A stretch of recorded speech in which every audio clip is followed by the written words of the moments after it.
No two competitors are the same. Some run on routine for the chance to win big. Some make time to rise through the brackets. Some lock in with confidence. However you prepare, there's a place for every kind of competitor. PlayStation Tournaments. Sign up today on PS5. PlayStation.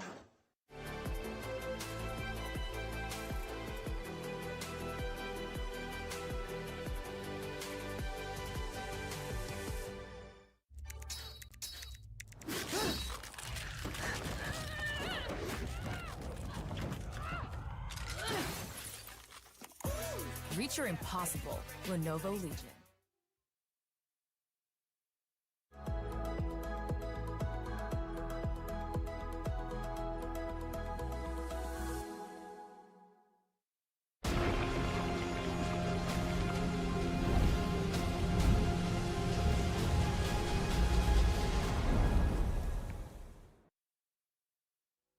What's up everyone, a beautiful Sunday for fighting games. We've had an exciting weekend at DreamHack Birmingham, a road to Esports World Cup event on both Street Fighter 6 Fatal Fury and also Trackmania running as well. And right now it is time to go for the big Fatal Fury top 8, incredibly stacked top 8. And I'm joined by none other than the EU experts, man like Laz. How is it going, brother?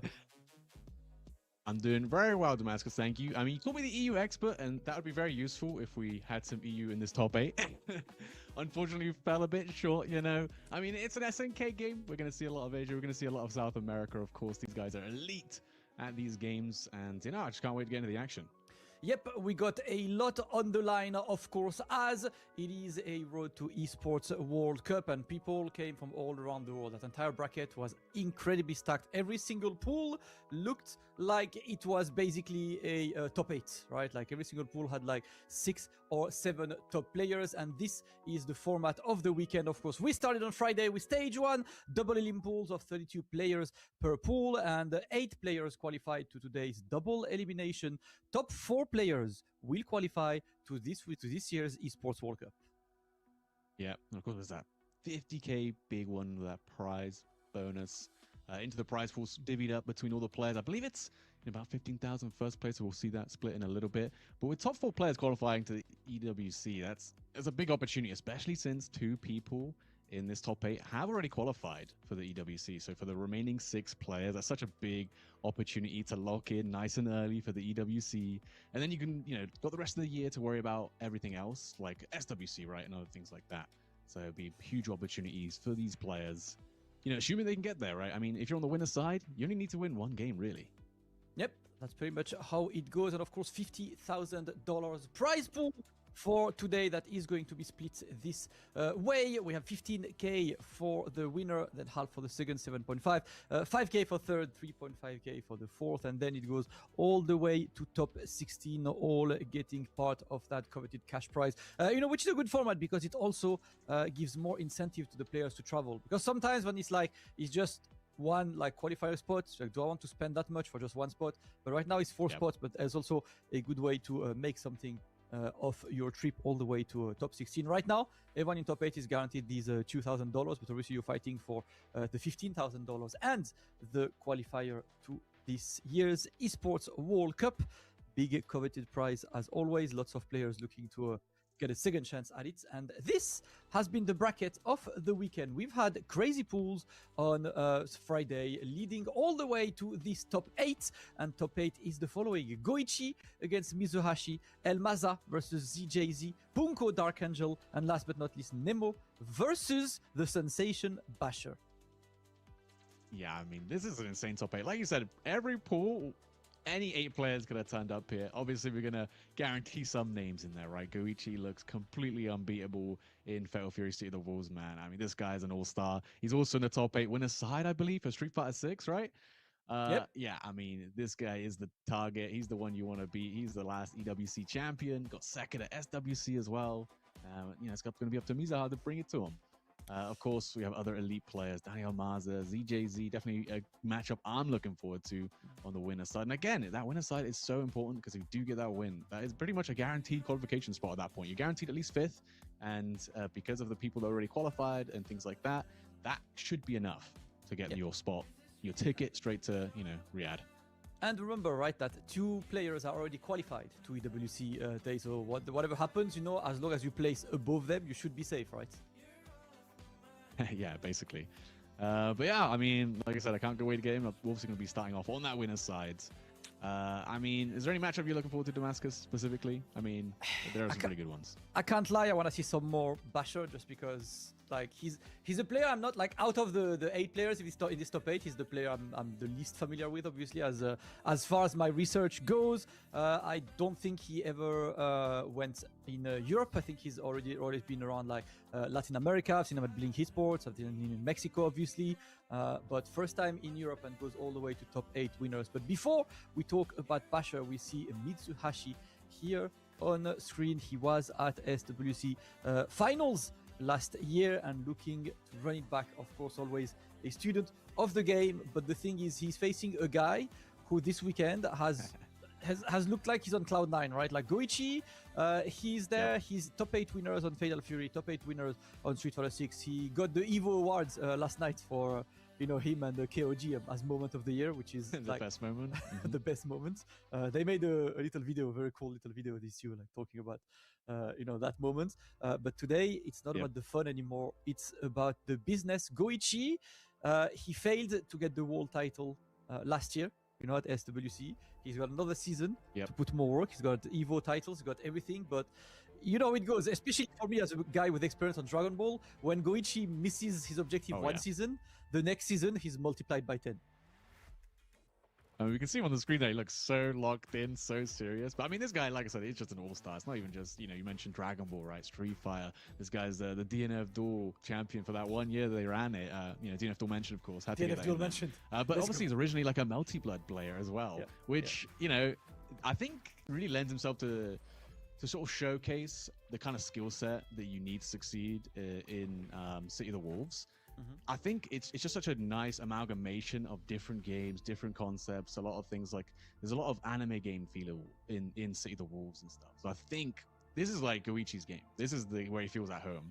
And yeah, I mean, I can't wait to see what he's got. I mean, Mitsuashi has a long road ahead of him. At SWC was double jeopardied by Goichi himself, 3-1 both times. So already not looking good between them. But, it's a different season, different patch. A lot of things have changed. Different characters even, so who knows? Anything can happen.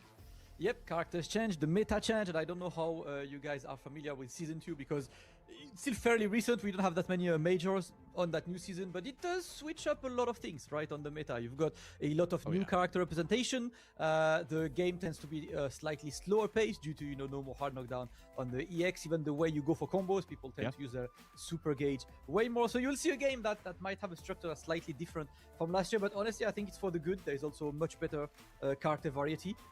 Rip Kain, I hope I never see you again this year. I can see you back next year, man, but Kain, you can take a sabbatical, bro. Like, you got a full year, bro.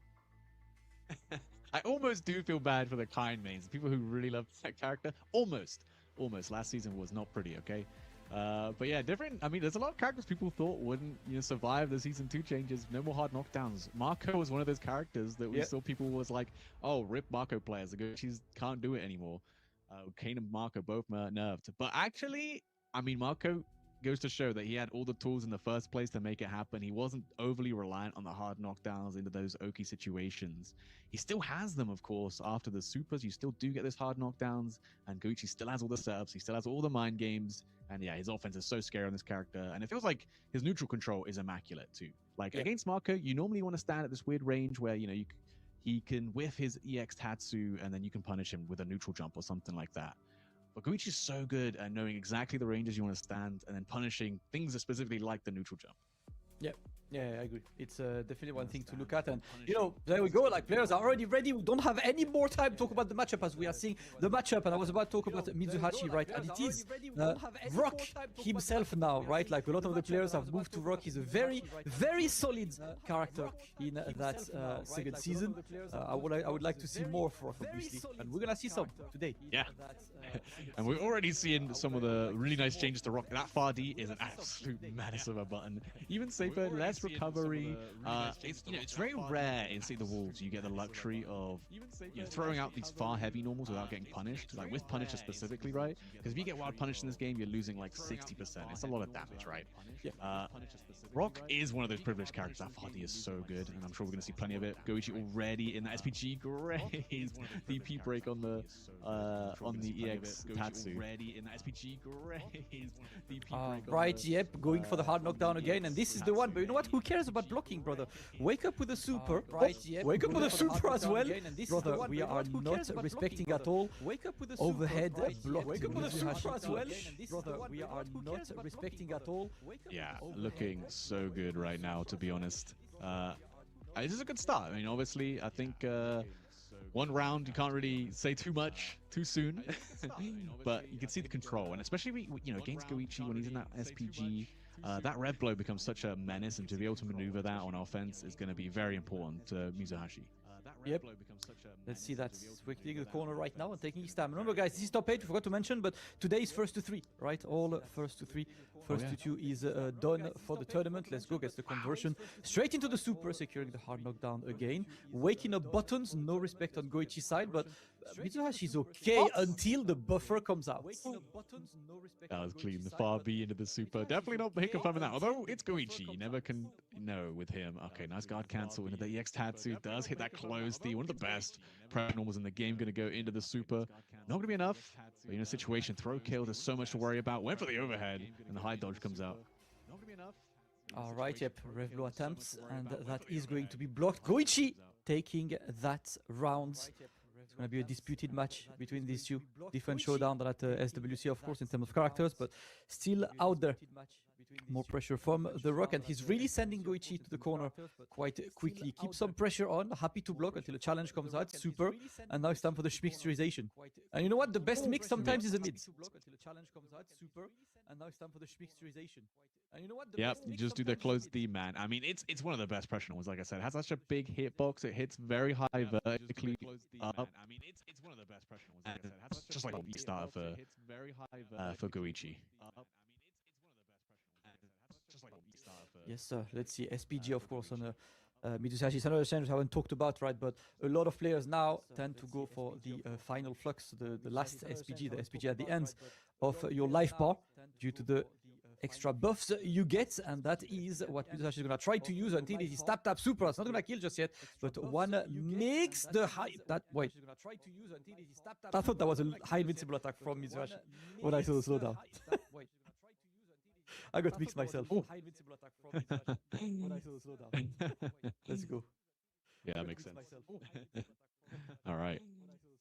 Okay, down one game, I think, or is it 2 games? I'm not too sure. I feel like I saw something from Mothership saying that we actually might have missed the first game, but we'll see. I'm sure we'll get that scoreboard updated very shortly.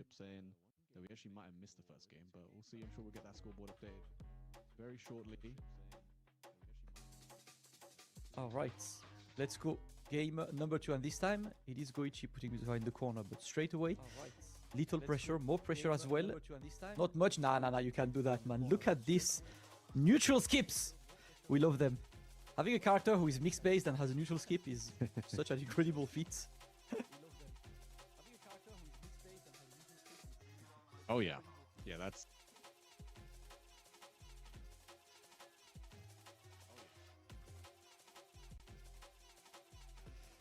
Boom! Oh no! Complete miss. Alright, how much damage can you do with this? Because you're gonna potentially build a second bar. Not finishing. You know what? Gets to throw one more hit needed. Decides to respect for it. He's seen that Goichi does a lot on wake up, right? So Goichi is not blocking that much on wake up. So Mitsuashi, mindful, takes the rounds. Adapting to the man. Yeah.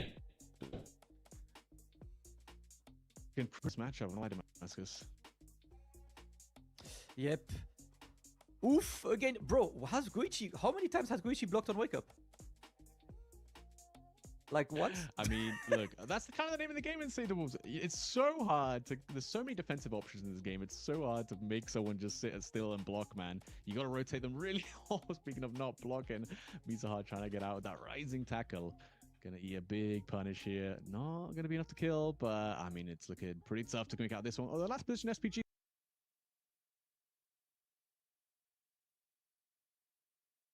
It's always possible. Wow.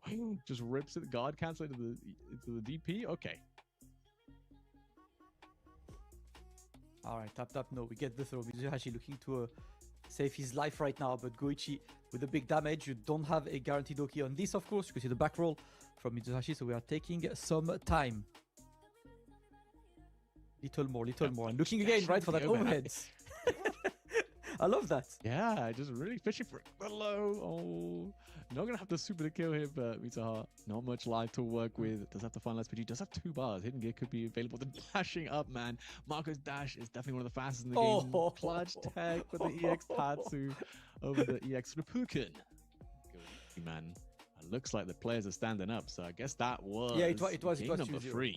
Yeah, so that is 3-0. Indeed, 3-0 for Goichi. You know what, like, this is the kind of stuff I want to see, because just like everyone, you know, we're watching a bit more and we're learning a bit more about that meta. Seeing Goichi going twice for something like dash forward overheads, I think in a meta like this now, where as Rock, you really try to get that, you know, you do 2B, you know, like 2B, stand B into super, overhead will naturally, you know, high crush this. So that's kind of what I expect to see going for Goichi. That worked once earlier. And you can see, you know, new strategies being implemented, and that's what I love to see. The meta is changing, so are the players. Yeah, and I think it's kind of smart, like the risk reward on that overhead. Like you said, it can beat out the challenge for the 2B, which a lot of characters, you know, especially Rock, has great confirms off of. But also, if you get hit out with it, you just air tech out usually, right? So it's not even like the situation is that bad if they swing into it, compared to like if you try and frame trap with a regular normal and they counter hit you at the start. Now you're grounded, they get the full confirm. It can, you know, lead to a lot of damage. Yes, Sir Goichi moving forward in that winners final spot. Mitsuashi is just waiting, and you know what, like that will obviously depend, right? But Mitsuashi right now, if he wins one game, he's guaranteed in EWC. But there is also a case where if Goichi and Dark Angel are both like ranked in front of him, he will qualify regardless, because these two are qualified. So still has a good chance, obviously, at making it for EWC this year. But Goichi right now, bro, he's the man to take down. Yeah, it's really unfortunate. I feel like Mitsuashi like has gotten close so many times, so many great performances. Like we said, we got 3rd at SWC. Oh, we got 5th at SWC, 3rd at Frosties. Super consistent, constantly throughout the entire season, but just like never got that big win. So now in losers, going to be a lot harder, a lot more work to do, but can definitely still, you know, qualify for the obviously EWC. And there it is, Goichi, man. If anyone had any doubts, man, I mean, if you were a betting man, I think Goichi is going to be a good bet for winning this tournament. Is there ever a doubt on Goichi anyway? You know, like is this something that happens? Can you ever doubt Goichi? I don't think so. I don't think so. Nope. Okay. No, this guy's too good, man. Too good. Too good. Waiting now for who will join him in that winners final. Goichi obviously is the favorite, and that's what I mentioned earlier, right? Like last year he had an amazing season, but he did not have that coveted world champion title, you know, and I know he set his sights on it and he's looking to get it this year. So this year might be the year of Goichi, man. Especially, I mean, I don't know, but like Shanghai this week has looked like, how can I say, not Shanghai-y, you know, less invincible than usual. No, you mean, I know what you mean. Yeah, but I think it's also like recent switch of character, because he's on Rock right now. The season takes a while to unfold, so it's going to take a moment, but you can trust Shanghai will be back, you know, on top of the game as well, because that's rivalry. I want to see more of it. Yeah, of course. Obviously did full 9th, which is nothing to scoff at, of course, but for a player of his caliber, you're always expecting something a little bit more. Lost out to Basher, actually, which is a hell of a matchup. Definitely go and rewatch that from yesterday if you get the chance. Yeah, Basher now one of those very few elite Western players who can say, hey, I managed to beat Zhao Hai in an SNK title, which is a very short list. It's a very short list. In City of the Wolves, it's an extremely short list, because I think he's the only one. On City of the Wolves? He did lose to Shadow X, I think. Yeah, he lost to Shadow yeah, X. I think that's it, though. Yeah. I'm just trying to think. Yeah, but so on this Other than that, on it's obviously others, losing to Goichi, basically. yeah, pretty much. It's that is how good these players have been throughout the year. So as we're setting up for the next winners semifinals, shout out to all of you guys, of course, for joining us today. We are starting with Fatal Fury top 8 right now on this channel, and once we're done with Fatal Fury, we move to the Street Fighter 6 top 8. And you know what? Like, if you're a Goichi fan, that's great because he's on both top 8s, both winner sides. Another day at the office for him. Crazy. I don't get how he does it. I mean, these are two very different games as well, right? There's very little crossover, I'd say. Yeah, it's incredible stuff. But yeah, it's really cool. Shout out to obviously DreamHack. I think this is the first one in the UK in Birmingham. So really cool. Hopefully the start of something consistent. Sad that I had to miss it this year. I wish I could have been there in person. It would have been a really awesome event. It sounded like it was pretty cool. Obviously, it's not just City of the Wolves and not just Street Fighter 6. There's a lot of other gaming-related stuff happening over there at DreamHack. And to have one in the UK now is really awesome. Yep, that's what we want to have, man. More majors in the UK. We have a criminally low amount of majors in the UK. Obviously, Birmingham is the home of the other FGC major in the UK versus fighting in summer. So that is, where you should go if you want some good fighting game action. As we are waiting, guys, for the second semi-final of the day. Remember that today 4 spots are qualifying to EWC. 50k cash prize total, and the next match is Maza versus ZJZ to join Goichi in that winners final. It'll be a good one, man. Also, we got Maza from Mexico coming up with the Billy up against ZJZ, who's been playing Preacher. So I've become a fan, even though ZJZ managed to beat like everyone from EU and stuff, and I have to hold that against him. But he's playing Preacher, so I got to give him something. Danny, on the other hand, has been super consistent. He's also been playing other games. City of the Wolves is one of them. Strive, he's been very consistent. This guy's a grinder. He's always in these online, offline, local tournaments in both City of the Wolves and Strive. You can pretty much 2 a week at minimum, and it really pays off. You can really tell from his gameplay. It's really solid, really controlling exactly how you want to be playing Billy Kane as well. And yeah, I mean, I'd love to ask him where the Maza comes from. Like, it's like a nickname, I'm guessing, but from my knowledge of Spanish, it just translates like the mace or the sledgehammer or something. So I'd love to know where he got that nickname from. Yeah, that's a nickname lore. Nickname lore is a good one to have. But ZJZ, listen, I'm a big fan of the T1 jacket. Like I was saying on the Friday, it looks like the Formula One, like outfits. Like it's really clean, all the sponsors and stuff. My man is living the life. ZJZ always delivering, no matter what stream, no matter what tournament. He is always a huge threat against Maza. I want to see how this one goes. Of course, are we gonna have an all Asian winners final? Because I can't lie, like this weekend, whether it's Fatal Fury or Street Fighter, it's been a very Asian dominance overall. Street Fighter 6, all of the top 8 is Asian, and City of the Wolves, of course, you got Maza and Basher, to represent the West, but Asia right now #1. Yeah. It's been a pretty rough week for Europe in general. I feel like falling short is Street Fighter, falling short on Fatal Fury, and if you're a fan of Guild Gear Strive and stuff at the Arc World Tour just last weekend, also falling short there. It's tough out here for us in Europe, I think. Yeah, it'd be like that. A Scientific KOF says in chat that Maza comes from his city, Mazatlan. Right, so he's proudly representing the city. I like that. Thank you. That's sick. Scientific KOF for the law. Always love. And let's go. It is time to move in my favorite stage and my favorite background music in this game. Maza versus ZJZ. What's Prisha saying in this season 2, lads? Because she got a good amount of chances, right? Yes, people are saying she's kind of like the secret top 10. We've seen a lot of people picking her up, trying her out, including, Aliun from EU, probably the best pitcher right now in Europe. And like I said, she's got a lot going for her. I feel like she was always pretty strong, right? And I think it's all the season 2 changes that made people want to try other characters. And now it's on the Preacher for ZJZ from Hotaru. That's what we've seen a lot of characters swap from. And yeah, she's got a lot of tools. She's also got very aggressive pressure up close, very fast, very great normals. But, in some matchups, I ain't gonna help you too much. And Billy Kane is one of them. Tap, yeah. Straight. How do you already have 2 down? I'm like sometimes surprised at how quick you get 2 bars, you know, like it's like alright, I got everything needed. Close the first round. El Maza taking round 1.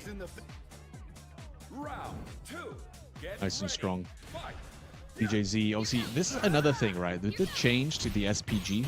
Preacher has this really nasty 50-50 she can set up gapless with her Rev XL cancels with a Fireball. And now that you're running last position SPG, you're going to do that a lot, and that comeback potential is huge. And if you're DJZ, you're definitely going to need it already on the back foot, taking only 50% from this combo. No super, so no hard knockdown, but it's still a terrible situation. Yep, still in the corner, still forced to block, and out of SPG as well. And Maza finishes the combo at the perfect timing, right out of SPG. Avoiding the Rev Blow threats. Right now, it's looking like an El Maza affair. He's looking really good. Another opening on this. Into the super. She's still alive. One more chance for CJC. He's trying, but he's getting thrown. What a game number 1, man.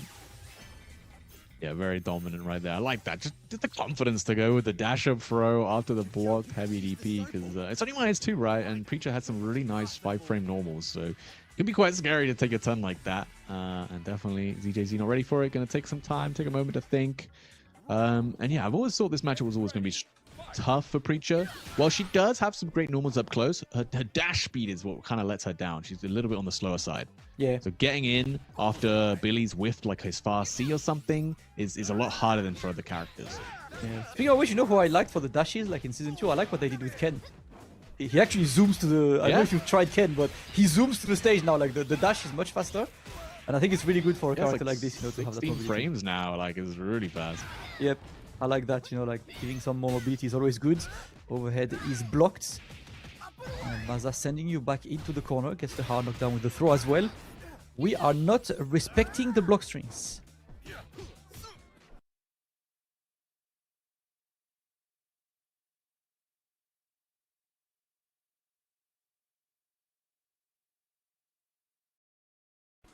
Definitely not, definitely not. And you can see ZD trying to play outside this fast C range. Doesn't want to overcommit to anything. Trying to dash in that jump back. JC is so powerful from Billy Kane. And they're going right into the super confirm. A nice little safe jump setup.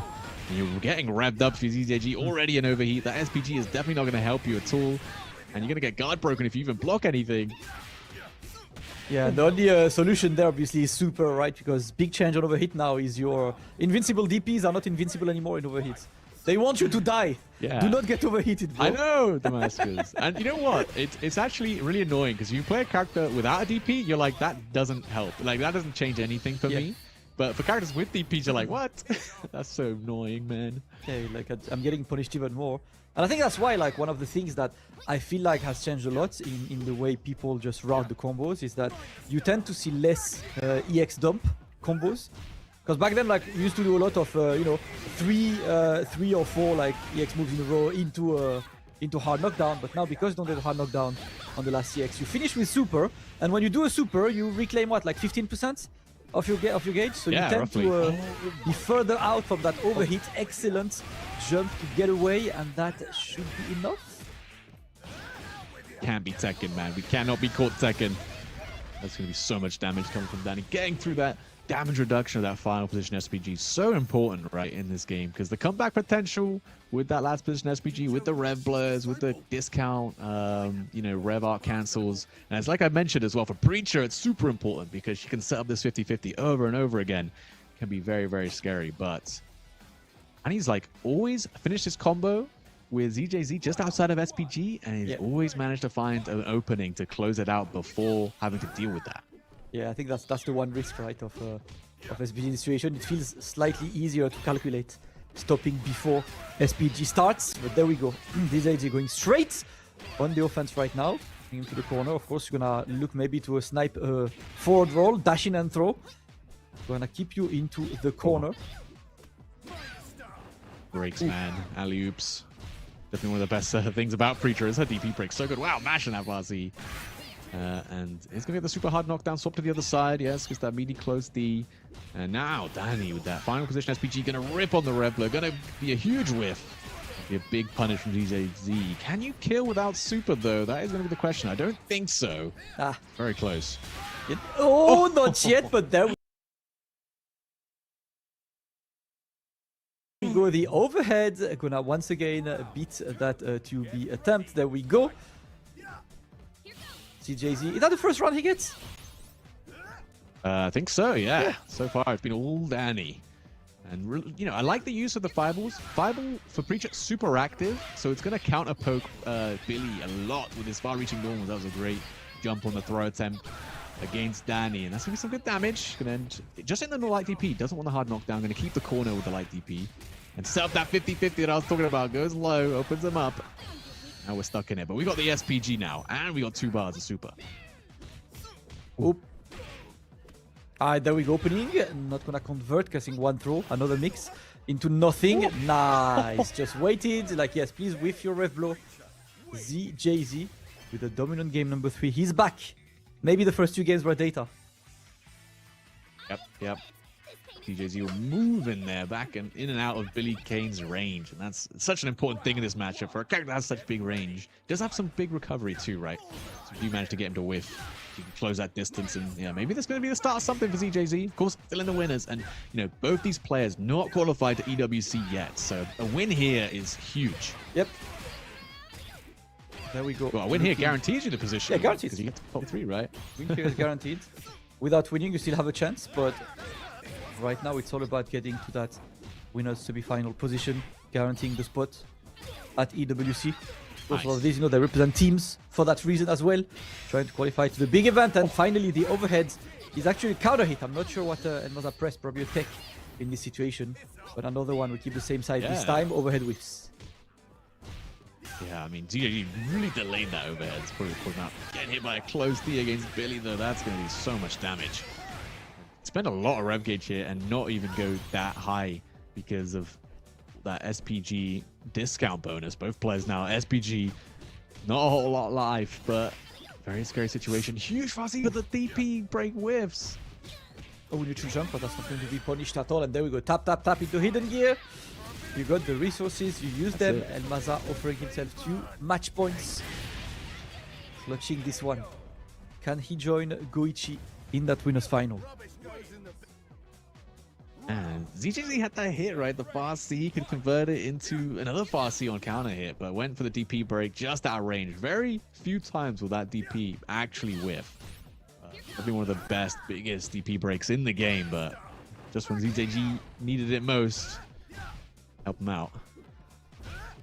Happens. Another short hop blocked. And this time, yeah, getting a punish on this. And that's going to be good for ZJZ, right? Establishing the pressure. He's got bars to get the hard knockdown if he wants to.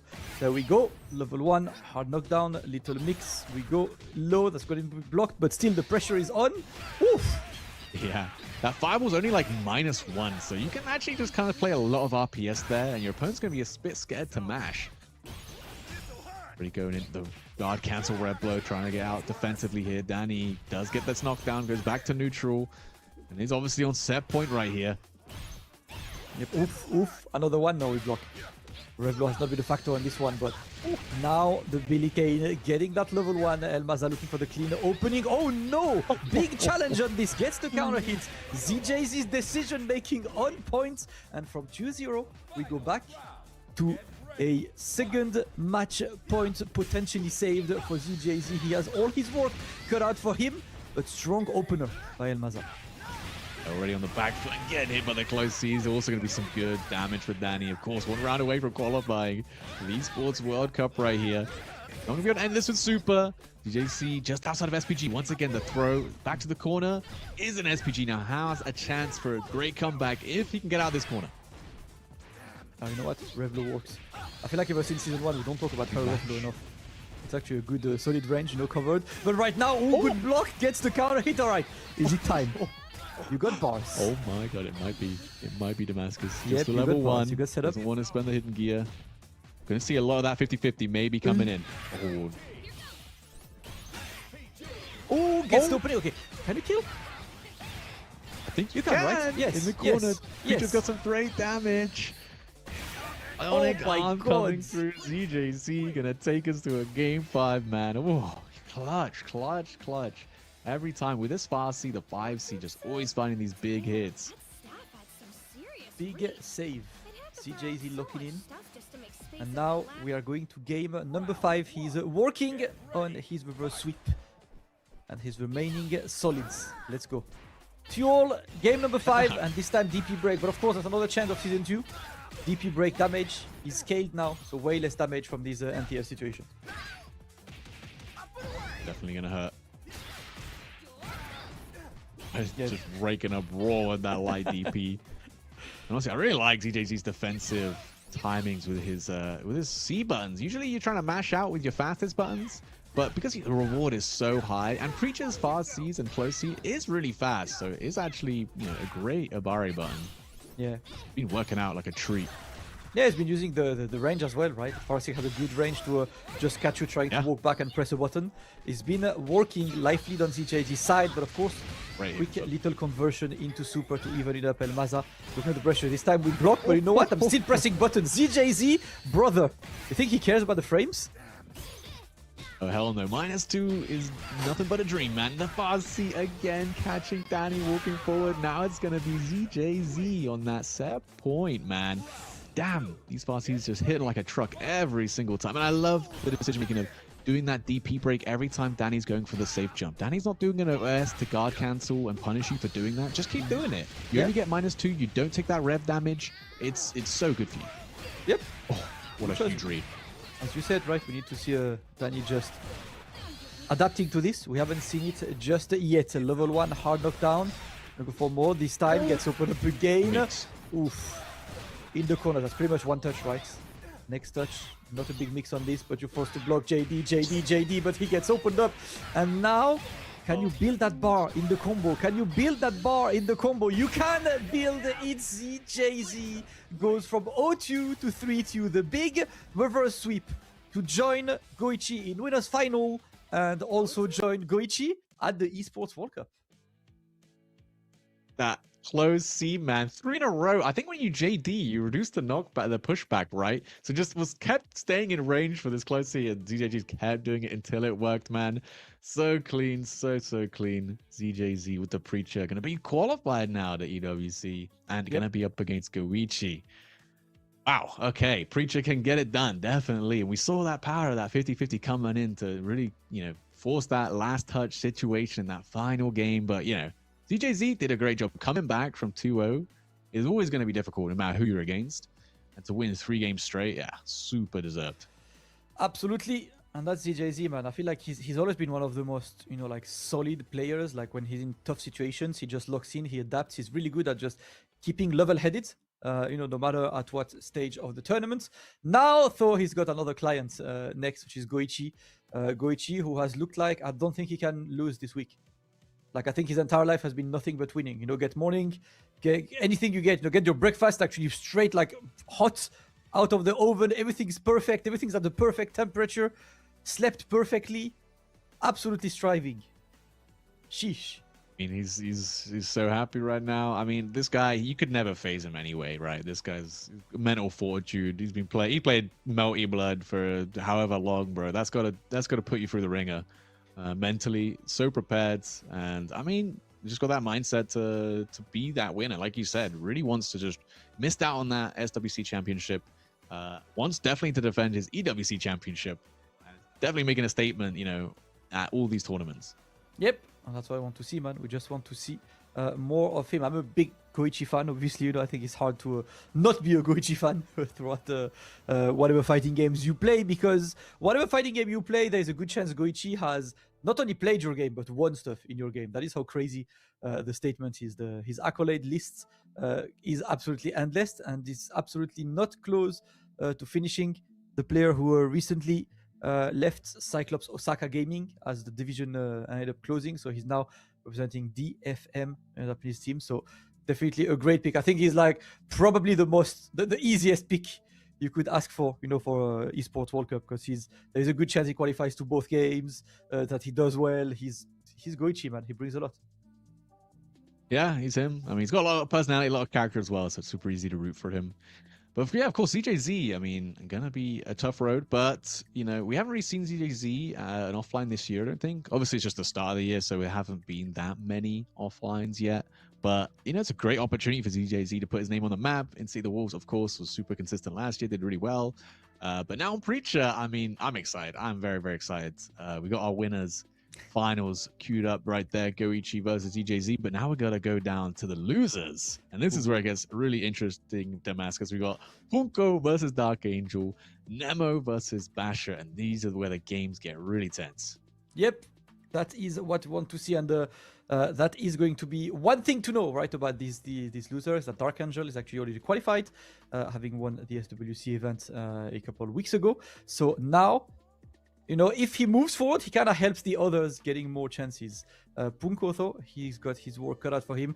Punko has been very vocal, you know, last year. I mean, his return to fighting games last year, thanks to City of the Walls, was an absolute treat to watch. You know, like, I love this player, I love this guy. But he said it himself, right? He felt disappointed of his competitive season. He felt like he did not get the results he wanted. It's definitely a season that he's not happy about, so he is now here to fix the timeline, and when Punko fixes the timeline, he simply goes unhinged. Yeah, I mean, I remember I got the luxury to do a little interview with him at UFA last year, and he is such a character, man. But you know, he came back just to play Gato, really. You know, he just loves Gato that much. He's like, I'm just gonna play City of the Wolves because it's got Gato in it. And then he's like, maybe I can compete in this game. And you know, behold, now he's one of the best players in the game. And I mean, what a character to pick as well. Gato in season 2 is looking absolutely devious. Yep. Got plenty of nice buffs, and never really worried about those hard knockdowns from Rev Excel moves anyway. So he didn't really lose much either. Yep. And Dark Angel, of course, with the signature Terry. And love to see it, right? 6 different characters already out of 6 players. In this top 8 is one of the reasons why I like season 2 that much. I think, like, season 1 of Fatal Fury, as much as I really liked watching high level, like, the matches tend to be repetitive, you know, in terms of what you would watch. So now you get more representation. Absolutely. And we've got 7 out of 8, you know, unique characters. The only repeating one is Marco, technically. Yep. It's kind of wild to think about. Already, Dark Angel's changing things up. You know, he is going for that flux positioning, that middle SPG on immediate, nice DP guard cancel. The scaling is going to be super tough, even with the power geyser. I'm going to close it out. The meaty burn knuckle, clean stuff. But yeah, I want to take like a little bit of a moment talking about the flux positioning, because again, we saw the meta is basically everyone's going to play last. I don't think you're going to see anything different. But I actually think flux has got a lot of value. I think defensively, it's about the same life that you get from that final position SPG. But you get it a little bit earlier, and that can make a world of a difference in a certain matchup. Yeah, when you're a character who, you know, got a huge use of that rev blow as well, you just want it, you know, not as soon as possible to make it work instead of being back to the corner. There we go. We go for the level 1 though. And now mix available for Punko. Feints into a mid. No JD. We try to rev blow, and now we're out of SPG on the Dark Angel side. Forced to block and gets opened up once again. Should be the rounds. Yes, sir. That's so sick. I mean, the Punko baited Dark Angel with a jump there. He went into the stands with the Rev XL cancel, really delayed the strike follow-up, catching their pre-jump frames. Because normally when guards do that, they're trying to wait for your, you know, your throw invulnerability to wear off to be able to then command throw you. But Punko's mind games, man, they're so sick. Definitely his best part about his game plan. Punko is a guy, like, I feel there's one thing about Punko. If it's the first time you play him, you're losing, guaranteed. Like, you don't beat Punko the first time you play. And then he's really someone you need to adjust to, because he will consistently find what is annoying to your game. And I always love watching players like this, because they're frustrating to play against, right? But when you watch, you're like, he's so good at just knowing what annoys you and at figuring out, because as players, we're all human, right? We're not perfect. Everyone like makes mistakes, and everyone has one thing that kind of triggers them in game. That's what Punko is chasing. But so far, Dark Angel looking good, getting game number 1. Yeah, very scary. Obviously, nice guard cancel into that full combo. All the guard cancels have been super clean, and at this level, that's one thing I really love. You know, season 1 of Fatal Fury, we basically saw people rely on Rev Guard a lot in defensive situations because it was an easy fallback, right? It gets you out, gets you some space. But now we're realizing Rev Gauge is so much more important, and we've gotten better at guard cancels that we can just do that on a lot of opponents' offensive strings and blow them up for it. Yep.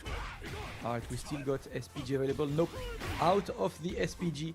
And now Dark Angel in trouble. Punko looking to keep the pressure on.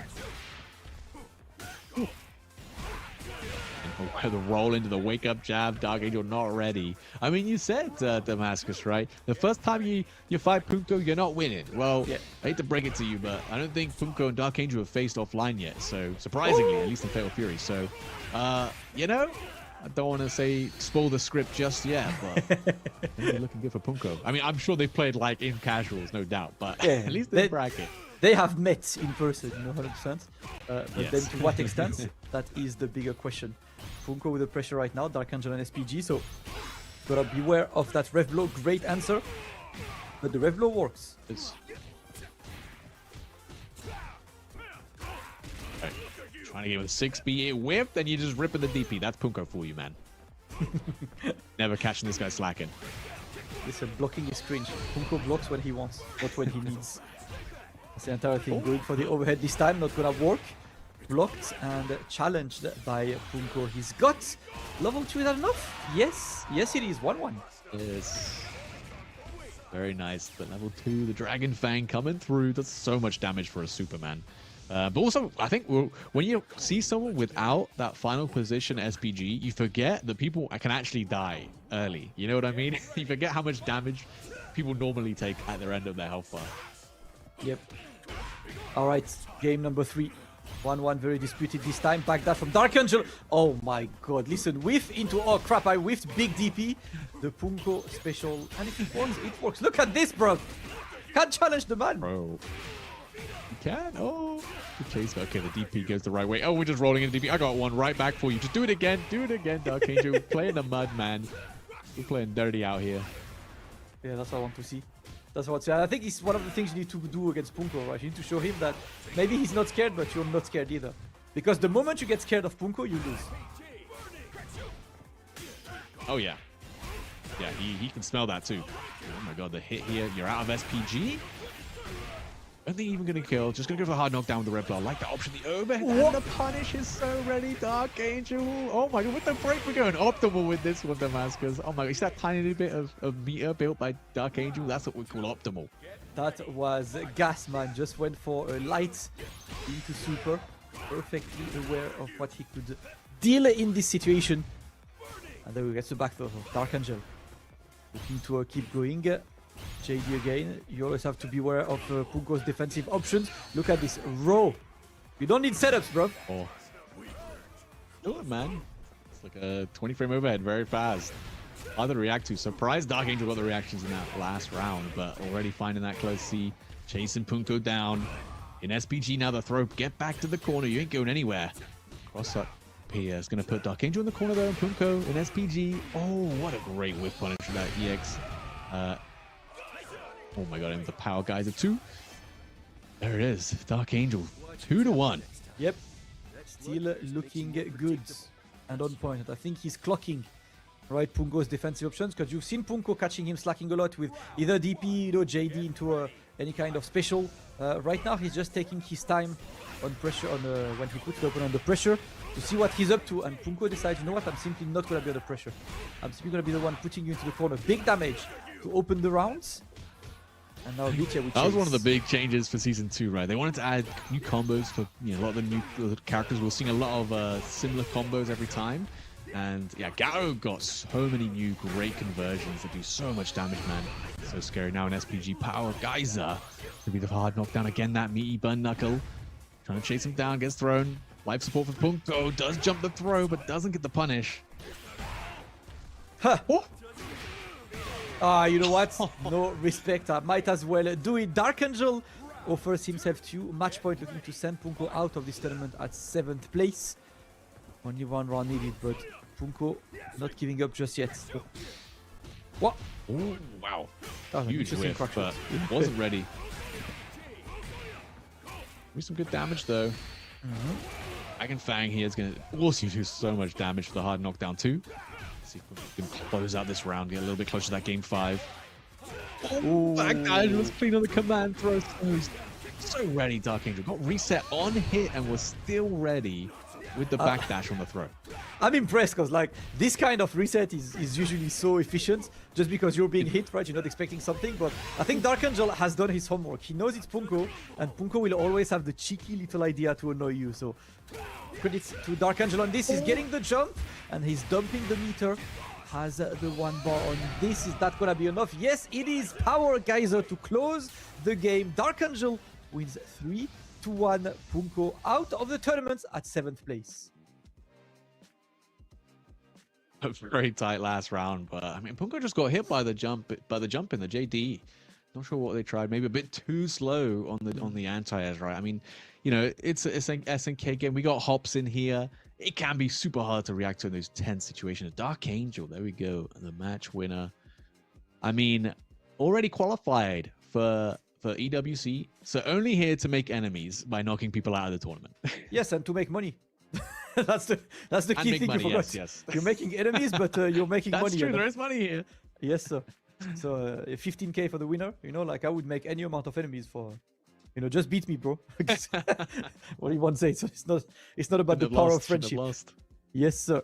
Dark Angel moving forward. So I think that means Dark Angel has to play Danny El Maza after in the in that losers side top 8. Punko going 7th. That is $2,000 cash prize for him. No spot for EWC, but you know we can still. I mean, wait, hold up. There is no. I was trying to think if there is a mathematical way for him to be there, but no, because only 2 players are already qualified in this top 8. So Punko will be back. I know the next qualifier I think in the calendar is Brussels Challenge early May, and Punko was there last year, so he might show up once again because Punko is simple, right? If he wants to win, he's traveling absolutely everywhere. That's what he's done last year, so he's most likely doing this again this year. Yeah, he's got a great sponsor in Weibo Gaming to probably support that too. And yeah, like I said, was disappointed last year with his performances. Hopefully gets another chance at redemption this year. Not going to be at this tournament here at DreamHack Birmingham, of course. But, you know, that still gives way for more players then. That's 1 player out of the running. And the next 2 players coming up, Nemo and Basher, both really hungry for that EWC. And after seeing, you know, Dark Angel beating Punko, you got an even better chance now. If you can just win this game. Both these players not qualified, they'd love to win here. It would be a great step forward to get into that EWC. And you know, Basher has been the sensation of the weekend. First time, you know, traveling in Europe, and he's taking down names left, right, and center, including one of the biggest names in this tournament, Xiao Hai himself. Basher coming all the way from Mexico, looking to showcase why he's got what it takes. He would like to make a first appearance at Esports World Cup this year, but obviously he has to take on Nemo this time. And yeah, Nemo is a client that you never quite know what he's up to. Unhinged kind of player, technical kind of player, always has his own characters. He was representing Mr. Big on Friday. Yeah, Mr. BIG. And, you know, Nemo, I mean, man, this guy's been around for an eon. He's been competing in fighting games since, what, 2004, bro? I mean, this is kind of... okay, looks like a button check, maybe? I don't know, we're just whiffing like that? Okay, yeah, button check. So we get a little bit more chance to talk about how old Nemo is, but, no. Yeah, he's been around for a little while, and, you know, Basher, definitely some of this new blood. Only started competing back in 2022, at least. And, yeah, kind of the breakout performance, definitely like a Wonder Boy coming in. Yeah. Beating out Xiao Hai, had a great set against Score in, I believe it was Gemma, the tournament in Mexico. That's where people started to see his name pop up, doing huge numbers in that top 8, and having some really crazy sets. Yeah, I think we're in for a hell of a show. That's all we want to see. And of course, I really like especially Basher's performance, because it feels like City of the Wolves has been a pretty stable game in terms of like top players. Like top 8 tend to be the players you expect. It's not a game that delivers that many upsets, right? So being able to upset in this game just showcase how good you are, right? I've looked a bit at Basher's obviously profile. I mean, do I even need to say it? He's from Mexico, so you know what game he played before City of the Wolves at a pretty good level. Classic, you know, pretty good KOF player. And then now on City of the Wolves, so looking to create a moment there, but he's gonna have to take it over Calvo Gaming. Mr. Big, his character looks so sick, man. Yeah, Mr. Big is definitely kind of the sleeper pick, right? Even when he came out, he hasn't really gotten any buffs or nerfs, to be honest. You know, he came out, people were like, tried him out, like, all right, he seems decent. It only really took until Season 2 where everyone's like, oh, okay. You know, now we can see what this character's doing. He's got big damage and big normals, and that's kind of all you need sometimes. And you know what? He has a cheeky, very fast overhead on top of that. Blaster wave, not going to kill, but, I mean, chip damage is going to be something. Oh, ripping it with the EX Patsu and the counter hit confirmed. Basher, that was sick. Yep, but Not out of mix it. as well. Ooh, good block on the low. Ooh. And now we'll use What a JD. Fireball. That was a clean JD. That was a clean JD. He's my getting God. the jump too far. That could have been the round for Basher. And now he's forced to block. But Nemo goes on overheat, dash in and throw. Nemo clutches this one. But man, that was really, really close to being a Basher round. I was about to say Damascus, that's like every round on this guy. Every round you're watching Basher play, it always comes down to these last minute decisions, and he's so clutch with it too. Coming in for the Oki after the super. And the tech on the throw is going to give you a lot of space for Nemo. That fast C going to be an easy hit confirmed with that target combo. Blast away for the knockdown. Might see some more mix-ups here. Just going for the close D. And nice confirm too. Alright, right out of SPG. That's where Nemo wants to put Basher until you get hit by the DP. Super to get the mix after this. And now we go for the mix. There we go. The neutral jump is going to bait Nemo's defensive options. And now you go for as much damage as you can. Not gonna be enough, but one mix for the kill. What are we going for? Nope. Buttons pressed Wake and up, buttons mash. successfully pressed, of course, man. But that's the thing. I mean, it's something I like in this game as well, is that in a lot of games, wake up mash is kinda quote-unquote scrubby. But in this game, with the existence of JD and everything, wake up mash is a good thing, because you might want to delay buttons to avoid getting JD'd early. You might want to change your timing. So it's a valid defensive option. It's not just mashing. Yeah, like you said, there's so many, like timing is such an important thing on people's Oki because of the existence of guard cancels. Oh, Nemo double dashing in, man. I mean, this guy, he's bold, he's old, but he's moving, man. He ain't no slowpoke. Yeah, you know, life goals when I'm his age. Well, I look like that, man, but right now, Basher getting a great game #1, just showcasing, right? I think he has shown that he's a strong candidate, and he keeps going on this with the Marco. Basher looking clean as hell. I can't lie, watching some more Marco this weekend makes me want to play him. I mean, he is really sick. And I think as well, these characters, when, you know, they used to be just Oki running machines, they were, you know, they had good game plans, they were strong, but they, you know, they were kind of lame in that way. You know, you kind of win this one way. Now you got to be a bit more creative, and yeah, we've seen obviously Goichi, Marco, Lokov as well, doing bits with this character. Seeing Basher now too join those ranks. All right, now, oh, we can get away. We're and, out. No, yeah, we're out. We're actually out. I wonder how minus is this? Because that looked actually pretty okay in terms of being challenged. Yeah, I mean, the wave recovery is pretty fast. I mean, I guess if you don't break it, you know, you has like no landing recovery, so hell, why not?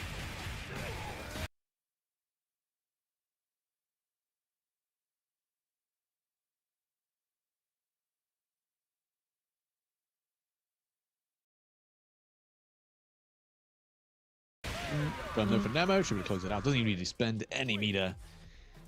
Big. That EX rev dive, it does so much damage for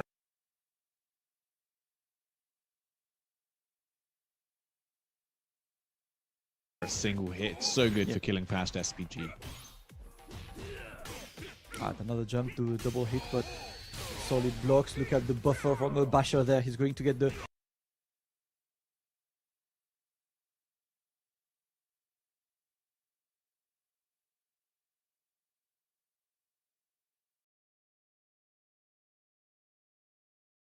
situation there to put some pressure, but the challenge from Nemo recognizing the delay on Basher's setup. It is time to get some more great conversion.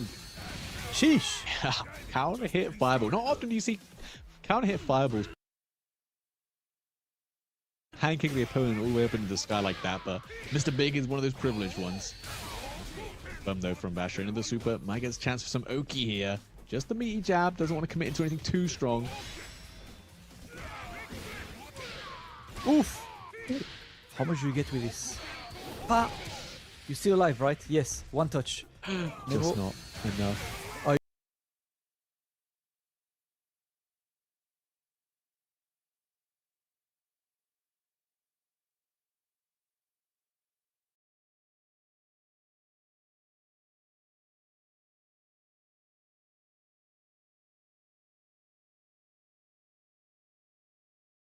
You know what? Of course you will go for this, man. This is the best moment to go for a mix as well, and the mix is the least mixy situation ever. I cannot believe he did not kill, and he's just looking to overhit him.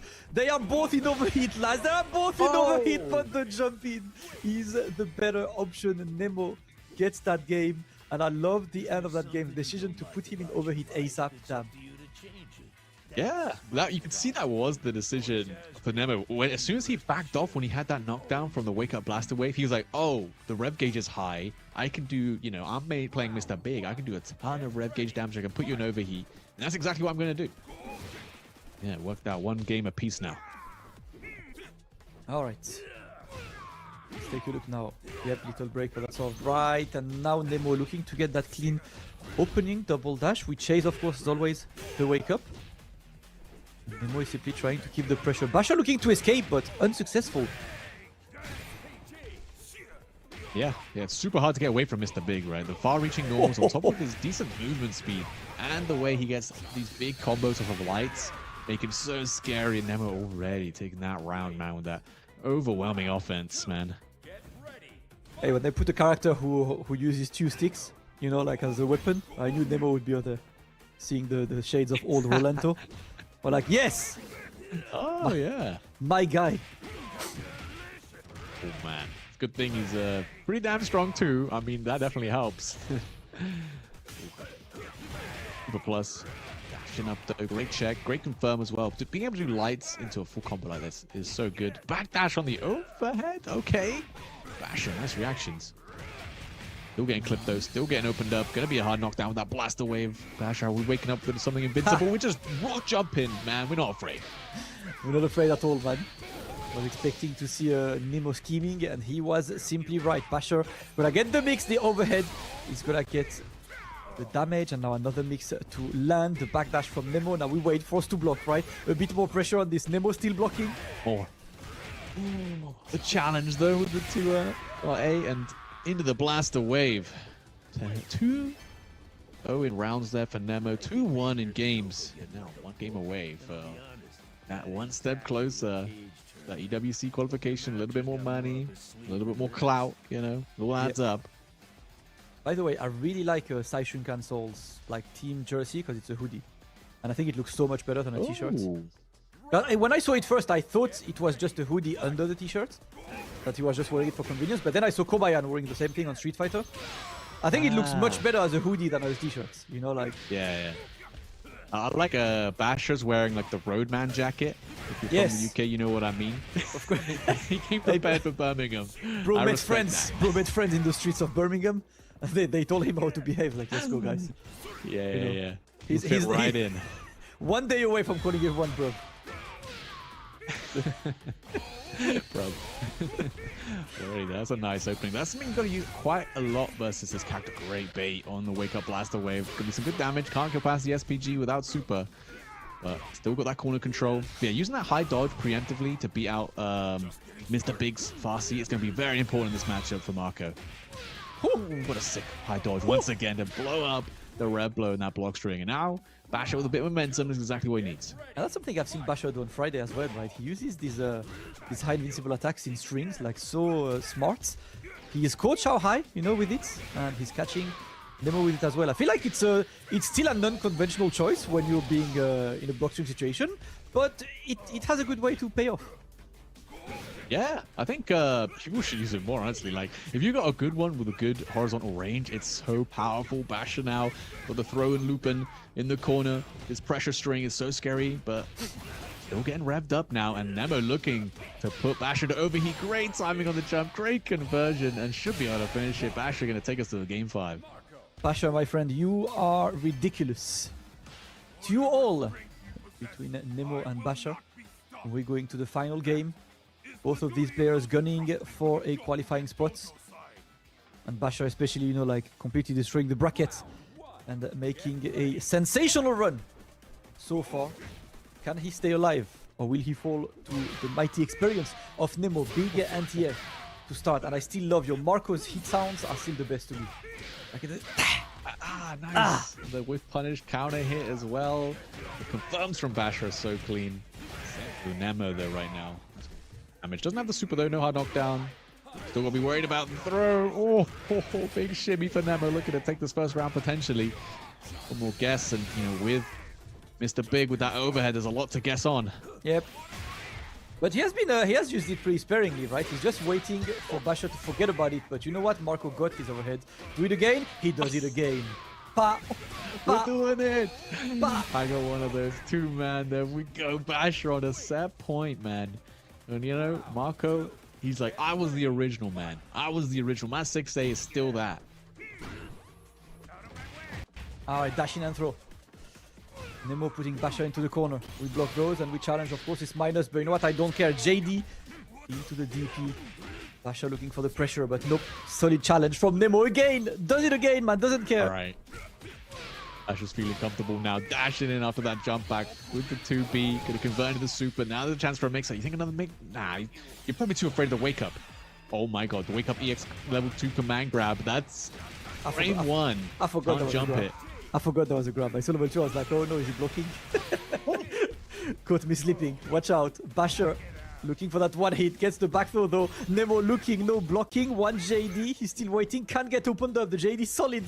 Nemo just looking for one, and the neutrals keep going in right now. Goes on overhit. Not able to kill. And now it's a bit dangerous for Basher. He needs to find that hit ASAP. He's getting the hit into the throw. Basher puts another name in his long list of bodies left on his trail on this bracket. After Shanghai, it is Nemo. He moves forwards, one match away from a guaranteed Esports World Cup position.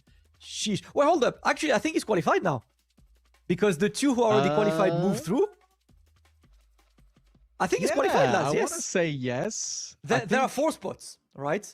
And in the 6 remaining players, there are 2 players who are already qualified. So that should mean, unless my math is terrible, which I'm decent at math, thankfully, that means Basher will be at Esports World Cup. Yes. All right. What a big win then. What a big win in the game 5 situation. That was clutch. No nerves. I mean, I don't wonder if Basher even realized that or if he was just playing like that, because that's how he normally plays, to be honest. Yeah. He was very, very clean. I can't wait to see him in the rest of the tournament. He's still qualified, of course, but there's still plenty to play for, still more money.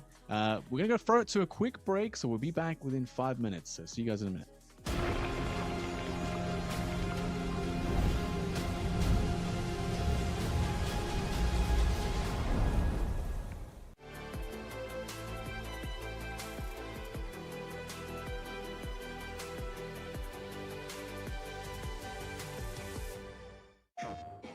No two competitors are the same. Some run on routine for the chance to win big. Some make time to rise through the brackets. Some lock in with confidence. However you prepare, there's a place for every kind of competitor. PlayStation tournaments. Sign up today on PS5. PlayStation.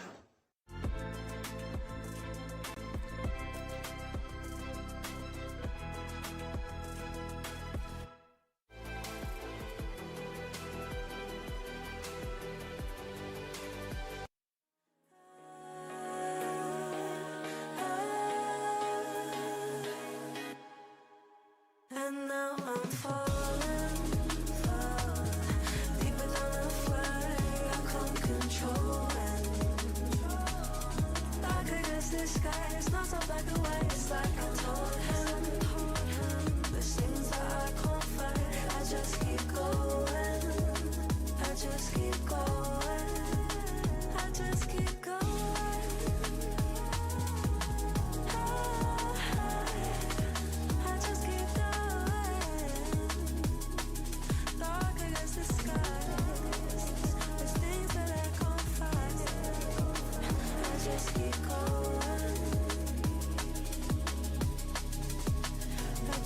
keep going.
All right, and welcome back, guys. Of course, we're here at DreamHack Birmingham for the Fatal Fury City of the Wolves top 8. Now down to the top 6. Man, the games have been electric, but I gotta say, the storyline for today, we gotta talk about Basher Damascus. We gotta talk about this guy.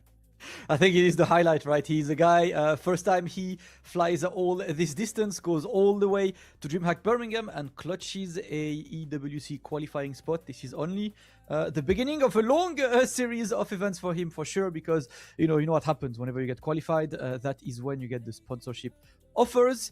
So Basher looking good, representing Mexico as well. And now we are moving to the next game of that losers bracket. All of these players now are qualified to Esports World Cup, but now there is also one thing to grab: $15,000 for the winner. There is all to play for. El Maza versus Dark Angel. Let's go. We're already right into it. I'm sure these players are very familiar with each other. Terry Bogard versus Billy Kane. These characters are very familiar with each other as well. How this is going to happen. Dark Angel again, still playing with that Flux. Still loving that Terry with that SPG in that middle position. And the guard cancel with the crack shoot is so good. Oh my. Dark Angel, how many guard cancels you want, man? Take them all. Yes. Fine. I won't swing. Yeah, go for it. Still continuing for a neutral jump, but this one's gonna be caught by your own. And look at this. He's a very, very active on defense, and he's been working absolutely perfectly.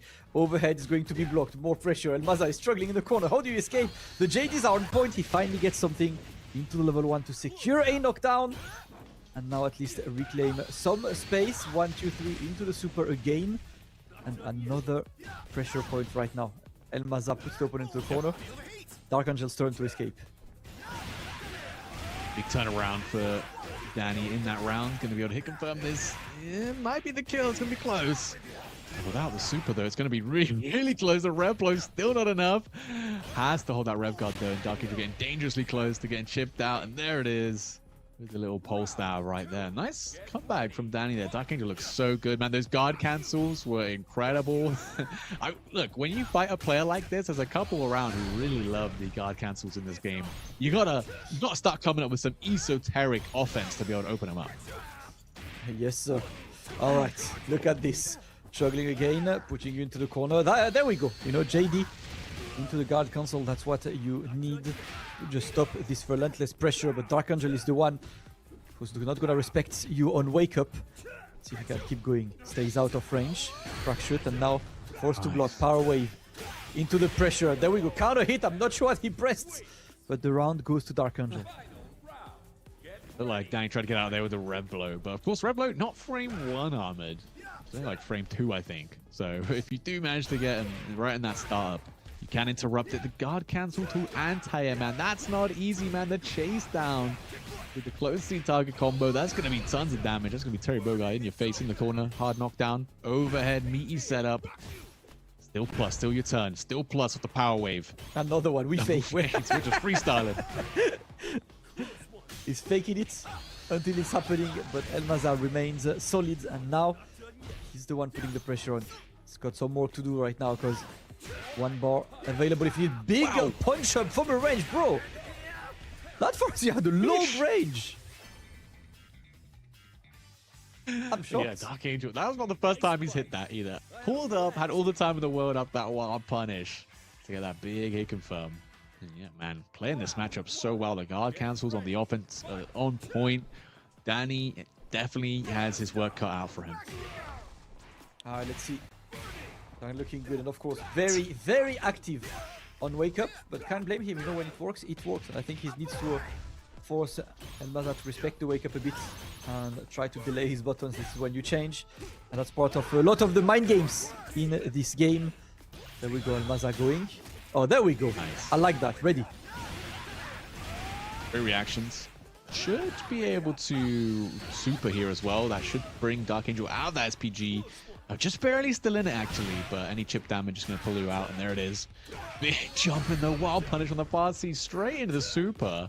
Dark Angel doesn't want to spend any of that rev gauge right here. Wants to save it all for this burnout sequence. Great backdash on the throw attempt. Chase down, though, from Danny with the 2B coming in the train. Big jump in, another wild punish. That should be enough to kill, even without the super, man. These are some fast games, Damascus. Yep, we don't have time. We are just slugging it out. I love to see this. And Dark Angel, very offensive kind of player as well. So he's always going to be in your face, always going to look to get the rounds as short as possible. And Maza with the conversion. And now he's getting a jump. Nope, I don't care. Again, right? I am still doing stuff on wake up. I mean, it looks like some sort of manually timed safe jump. So Dark Angel's just like, I'm going to rip my DP. You can't do a jump in against it anyway. At worst, this is blocked. At best, I get this big counter hit. And I'm loving it from Dark Angel. Bro, the pressure seems so hard to handle, man. Look at this. Tap, tap again into the super. And now he needs one more. And it is going to be another hit. Dark Angel takes game number 2, looking ridiculous. But watch out, right? Because he's been there before. That's true. That is very true. Oh my god. But I can't get over. He did 2B, 5B, and then he did the feint for crack shoot, which is like -20 in your opponent's face, and then he just was acting like he was plus anyway. Yeah. Oh, this guy's crazy. You know, like you make the frames you want. When you believe enough, you make the frames you want. That was a nasty cross-up as well. He's like actually using the feints for how they were intended originally, which is to be fake special moves to feint to like scare your opponent. It's kind of crazy. That's why his pressure is so difficult because you never know when you're supposed to press, and that's what he makes you second guess constantly. Pa, pa. Sheesh, brother, how many Optimal, man. how many X moves? Yes. Yes. The man spent like 300% of the rev gauge for some reason. Yeah, even went for the rev blow into the land, into the power guys, and man, this guy's playing too well on set point here, I believe, as well. And again, feint the power charge into Crackshrew, why not? Alright. Looking for the jump again. Nope, gets away. And listen, Dark Angel has been so right, bro. He's been so right in his defensive options. One more hit needed for him to move forward to that top 4. And there we go. The feint into the dash in and throw. You said it best, Laz. He uses the feint the way they were designed for Dark Angel with the dominant 3-0. El Maza will finish at 5th place. But you know what? Respectable 5th place. I think that's for like $4,000 and a little ticket to Esports World Cup. Pretty good day still. You're not gonna be too sad about that, that's for sure. But man, Dark Angel, I've never seen Danny get the fear of God in him, but somehow Dark Angel managed to do it. That game was insane, and I can't wait to see more of Dark Angel. Of course, we're in that round, gonna be moving on to that losers semifinals into that top 4, in for a little bit more money and but potentially a chance to become the first DreamHack Birmingham champion, right? I mean, Goichi's gonna be a tough opponent. If he does make it to that grand finals, we'll see that in a bit. But man, yeah, these are, like I said, fast games whenever Dark Angel's involved. I'm not gonna lie, Laz. Like I have trouble like watching all of the players. I have trouble seeing one of them who would take Goichi down. Like they're all excellent players, but Goichi so far he's been looking, I don't know, like a cut ahead, a cut above everyone else. So I will see, obviously, because ZJZ is going to be his next opponent in winners final, so we'll be able to check if CJZ can annoy him. But Goichi has looked way too invincible. Yeah, I feel like, yeah, See the Wolves was just made for him. It feels like I said, he's probably bringing in all the skills he's learned from all those fighting games he's played for all the years, and you know they've come together. Like, of course, you know, See the Wolves being an SNK game, playing KOFs, playing, you know, the Mark of the Wolves even as well, is really going to prepare you for this game very well. The neutral feels very similar. But there's so many different mechanics, so many different systems at play that we just had experience with all of them, basically.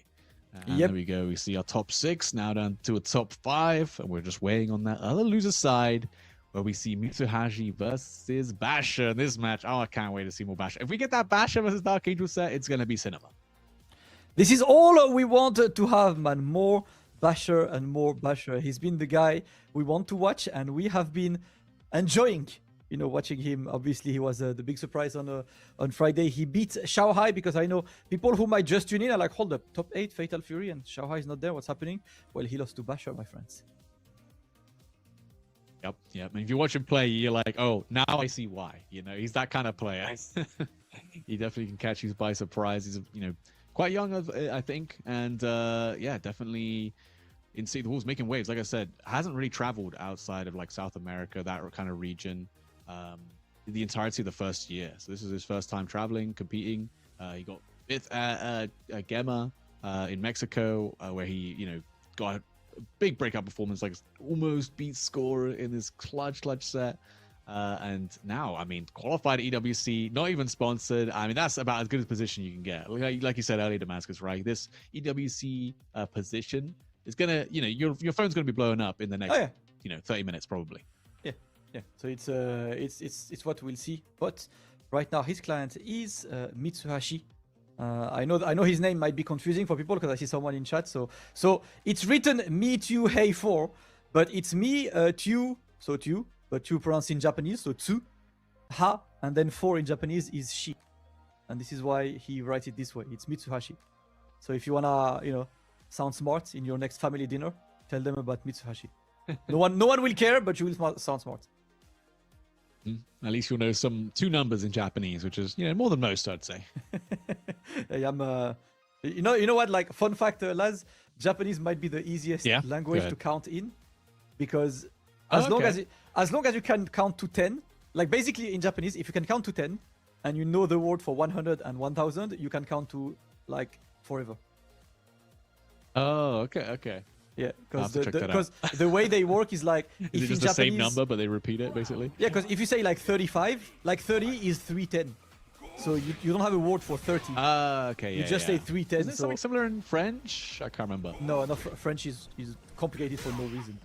Like French is complicated for no.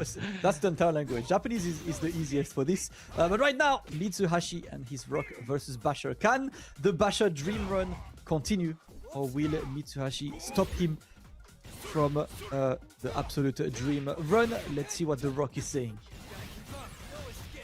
This EX hard edge. No, just defend, guard, cancel on that one, or higher the defend as a lot of people get the timing for. First one of the game. Not going to be too upset if you're Basher there. Going to be getting that hard knockdown with that red blow. Now you're an SPG. The mixes are coming. Just going for a safe jump instead. Obviously, Rock has that invincible reversal. So, your mix-ups, while you still can let them rip, your opponent can always reversal. Can be very strong whip punish and is again ready with the confirms. I haven't really seen even Goichi's Marco utilize that. The EX Tatsu as a whip punish, and then you break it, and then you get a full combo. But clean. Basher on point. First round goes to the Mexican contender. The dream's still alive. Let's go. Mitsuashi now looking to stop him, but gets the throw. No, we wait. And this small delay, right? Basher is trying to figure out, all right, what does Mitsuashi go for on wake up when he starts being behind? Yeah, I think that's the tough part, right? Back dashes, I mean, it might be OS with the guard cancels, you never know. That also makes it really hard to play your offense. Nice double just defend. Guard has DP the roll, tries to tag the throw, Basher getting caught out. Only a little bit of damage though, definitely could have been more. I think Mitsuashi wanted to try and see if he can keep Basher out of that SPG, because we've seen what can happen when this guy's got access to that red blow. That's alright, dash in, yep, tap into the super, classic. Mitsuashi looking for more. But watch out, because I'm doing the same, and now I got a clean mix after this. We feint into the throw. Another one, overhead is blocked. Oh my god, completely whiffed the DP, but DPs are plus on whiff like this. Extends, and that is going to be the game. Lord Basher, still alive. The Basher FC in full force. Roadman like Basher, man. Roadman like Basher. Holy Basher, moly. bruv. Straight out of Birmingham like that. Style. With the gameplay too, man. This is vicious. Mitsuashi, I don't know. Where do you start? In your head, you're like, I got to make sure he never gets into SPG. A lot easier said than done. All right. Let's go for game number 2. Clean. Look at that spacing, brother. Basher. I want to see you take on Goichi, bro. Keep going. Let's go. That'll be a bang at the Marco mirror. Okay, we rolling out, and we just throw punishes easy. I like the DP break as a pressure option, going to catch your opponent hopping, and things like that. Mitsuashi now in that SPG, got the corner control, double Reppuken, sets up some spacing traps. EX hard edge does hit, and going to be able to spend a lot here, because it's not going to cost you a lot with that SPG. All right. One throw, and now we move. Oh, the dash in. He wanted of this. There we go. What an interaction! Mitsuashi reacted. Yeah, he reacted to the hyper defend with his own DP break, which would have been minus on block, but oh my god, Mitsuashi, clean stuff. Advanced tech, man, advanced tech. And that's what happens when the players start to get a feel of each other's defensive options. Mitsuashi showing Basher that he's gonna have to be a bit more creative on the defensive side. Bonk, but no big conversion. Yeah, must have missed his dash. Big fast C here confirmed with that EX hard edge. That shining knuckle all the way to the corner. Just outside of SPG. Not where you want to be if you're Basher. Gets hit by that close B. And the high dodge on the red blow Marco is not easy. That is a very fast red blow. And the Raging Storm going to even out the games. Whew. Let's go. I wish I could All be right. more like you. Rock on Mitsuashi. point. I can't lie, I'm Answering happy to back. see more Rockman in this season, because I really like this character. And we didn't see enough of him in season 1. You know, Fraser was my last goat. Was defending him for a while, but then he got kind of dropped in favor of like... I mean, by all means, right, I think a character like Hotaru in season 1 did everything Rock did, but better. So that was kind of the thing. So Definitely. now, you know, Rock has unique strength that you want to bring into the game. So you will see him a bit more, and that's what I like to see. Yeah, I think the meta is just so interesting right now. Like, so many characters are viable. And probably the best character in the game right now, Hakoto Maru, you could argue that. He's not really that tournament viable because his risk reward is just so skewed. It's really hard to play him at a high level, you know? Even though he might be the best character, it's not the best choice in tournament. Yep. Sometimes, you know, odds are against you. But what are odds in the face of wake up DPs? And they work. Successful tech. Exactly. On Mitsuashi. And now we're back to neutral. We're playing the fireball game. Oh. Body into that shining knuckle. Nice. So the roll into that close sake and lead to so much damage, man. Anytime you get close enough to get that DP break for the damage, it's going to be good. Just ripping the overhead, and it's meaty enough for that 2C confirm. Basher risking it all.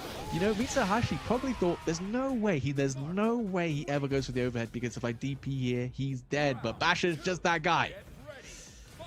Listen, he might be the main character right now. Opens with the feints, dash in and throw attempt, but that's going to be wild punished by Mitsuashi. Send him to the corner with the big super, gets the guaranteed pressure after that. We're trying to jump away, but going to be locked into the corner. Stop leaving the ground, my friends.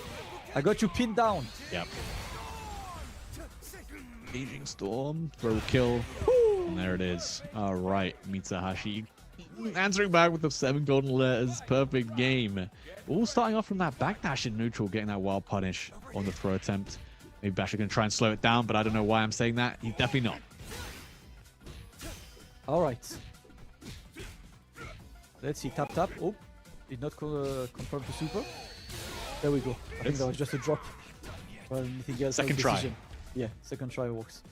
But the overhead is blocked. Challenge is correct on the Mitsuashi side. You know what? Again, movement, tap, tap into the conversion. He's going to build the damage, but keep him right out of SPG. Huge. Will hop in the close D hits. He wasn't ready with the hit confirm. And now Basher back throw into the corner, had the game in his hands, and now on the back foot, stuff out as SPG, waiting up with the close. Are you crazy, Basher? You're crazy.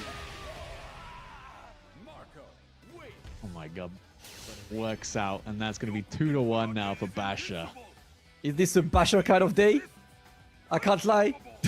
I'm happy with what I'm seeing.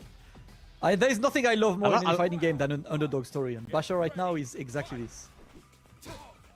And what a name. I don't know. I got a shout out to the name Basher. I don't know why it suits this so well. Yep. It suits him so well. You simply try to wake up and he mixes you. Bashes your head in. Let's see if it goes. There we go, man. Ta again. You mentioned it earlier, right? The Tatsu into the break. Solid punish, solid potential mutual skip as well in these situations. Basher, one game away from keeping the dream alive, but Mitsuashi, great challenge right now. Put man into the corner. He's got a bar, but he's not going for the super. Oh, dashing up. So unafraid. Here it comes, man. Here it comes EX Tatsu into the rev play for the hard knockdown. Gets the tap tap. 2B, 5B, super coming in. Afraid of the DP. Didn't want to overcommit. Here it is. Oh, great guard cancel punish though from Mitsuashi, and finishing the round off with that shining knuckle, man. That was looking scary, but Mitsuashi still so composed. All right. Let's see if Mitsuashi can bring it back and give us a game number 5. Anti-air on this. Not the biggest damage, but obviously you go for the level 1. You get the guaranteed pressure after that. And Basher has had a lot of trouble escaping the corner in the previous matches until that JD guard cancel works. Escaping, and you get the easy pressure back throw. Yeah, doing that on a button in neutral is insane. He just had a hard read on the timing from Mitsuashi. And like I said, he was able to get out the corner, the big hop after that party. Again, the whiff recovery on that is so low now. It's not easy to do. Able to go to the super, cool down a little bit, get the hard knockdown, get the pressure going. Still waiting for the reversal, and Mitsuashi will not give it to him. Oof, okay. Excellent. Just needs that one hit now. Going in and going in. Little challenge on the Basher side. He's still alive. Tap, tap. That is not gonna kill, I believe. No. Nope. Killed. You're still going to be there. Oh. Yeah, level 2 would have killed, right? But deciding to go for level 1 there. Regardless, that's another chance for Basher. We're playing the fireball game. Yeah, let me JD.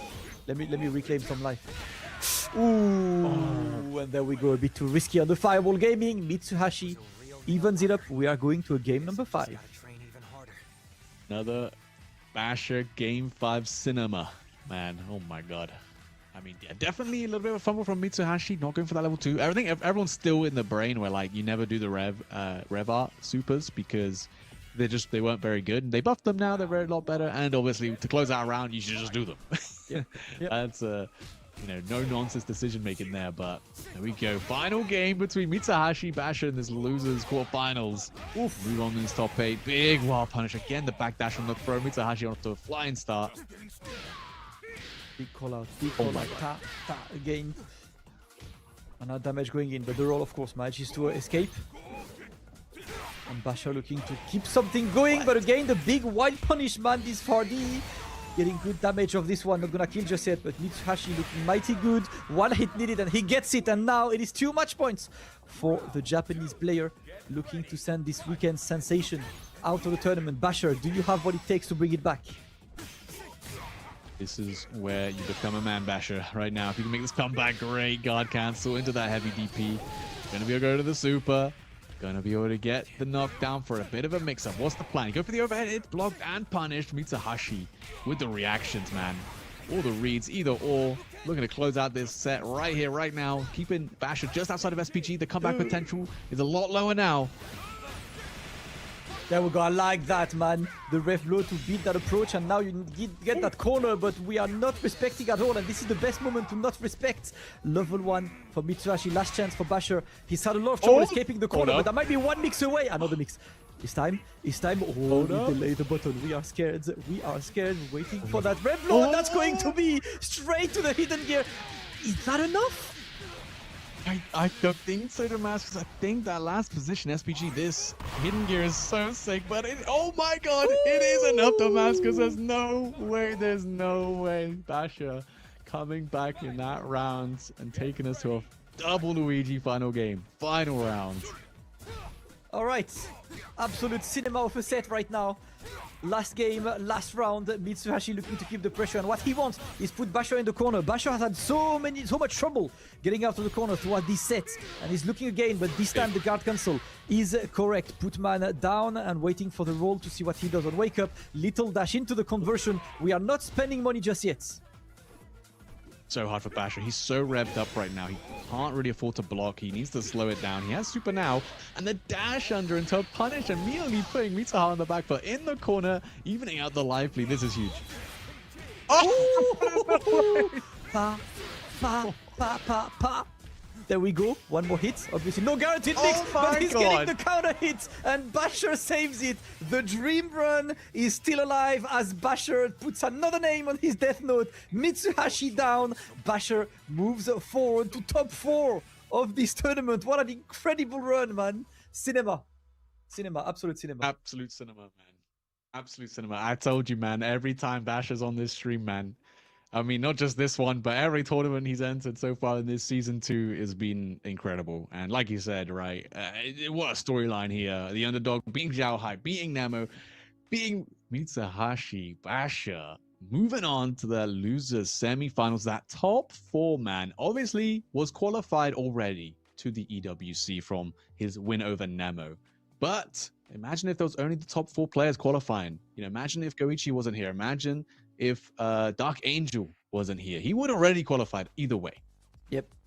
He doesn't need any help from the other players to grab what is due. Basher, listen, if there's one guy I will keep an eye on for this season, it is definitely Basher. I've been loving his play, and I love his play style as well, right? He's been using a very, very smart play style, active, but just enough, and mix heavy as well, that Marco is hurting. We have our top 4 then all set here. It is Dark Angel versus Basher on the loser side, and on the winner side we have Goichi versus ZJZ. All of these players, of course, are qualified to the Esports World Cup, but now there is $15,000 up for grabs for the winner, and everyone's working hard for this one. Yeah, of course. I mean, this Dark Angel Basher set, I said I wanted to see it, and man, we got a treat. Coming up. Of course, we have to see that winner side though. Goichi vs ZJZ. Of course, we've spent all of today talking about how unstoppable Goichi is, but ZJZ, again, this is his first tournament as season 2, offline, where he's traveled. Yeah. So we don't really know how he stacks up against these other people. And in winners finals of your first tournament of this year, that's a pretty good showing with a new character nonetheless, of course, with the Preacher. So Yeah, I think it showed that you put in work the right way, and the work has been good for you. You know, ZJZ with a Prisha as well, so a little bit of an maybe quote unquote unknown, because the question is how much experience Goichi has against Prisha right now. There is matchup knowledge, to have on this, but we'll see how this goes. Before that, though, we are doing the losers semifinals first. Dark Angel versus Basher for a spot in top 3 of this event. The Mexico represents. Ooh. Yeah. I do like that. I do like the divide we got on the losers side, of course, South America. On the winners side, we got Asia. A really good showing from both these regions. And yeah, the Archangel, Basher. I mean, we've seen Basher be able to beat basically every Asian competition out there. Let's see, can he beat someone from his own region? Yeah, that might be tough. That might be tough. The way Dark Angel's playing, also very crazy. Yeah, I think it's his region, the fall of him, because there's one thing as well, right? I'm not sure, but I'm assuming these two are familiar with each other, so Dark Angel might have a couple more information on Basher than the others, because the others did not get an opportunity to face this guy before. They surely will get throughout this season, because he will be at EWC, and you know for sure that after this kind of performance, he's going to be gunning for SWC as well. Basher versus Dark Angel. Mexico representing the Mexican fans must be happy to watch this tournament so far, because that is the final 4 has 2 Mexican players. So far, great performance. Yeah, really, really good stuff. And man, I mean, the region always been kind of underrepresented in many different games. But we're starting to see South America on the map, of course. I mean, even in Street Fighter with people like Blaz, even getting their own CPT tournaments and things like that. It's really awesome to see, one day I'd have to go out there for one of those offlines. I imagine it must go great for some of these, SNK title games. Yep. That's all we want to see, man. It is a world tour. World tour means you get to see more countries. And right now, Dark Angel versus Basher. Look at them invading Kain's retirement home. Probably enjoys watching this from the terrace, man. Like I got a good season.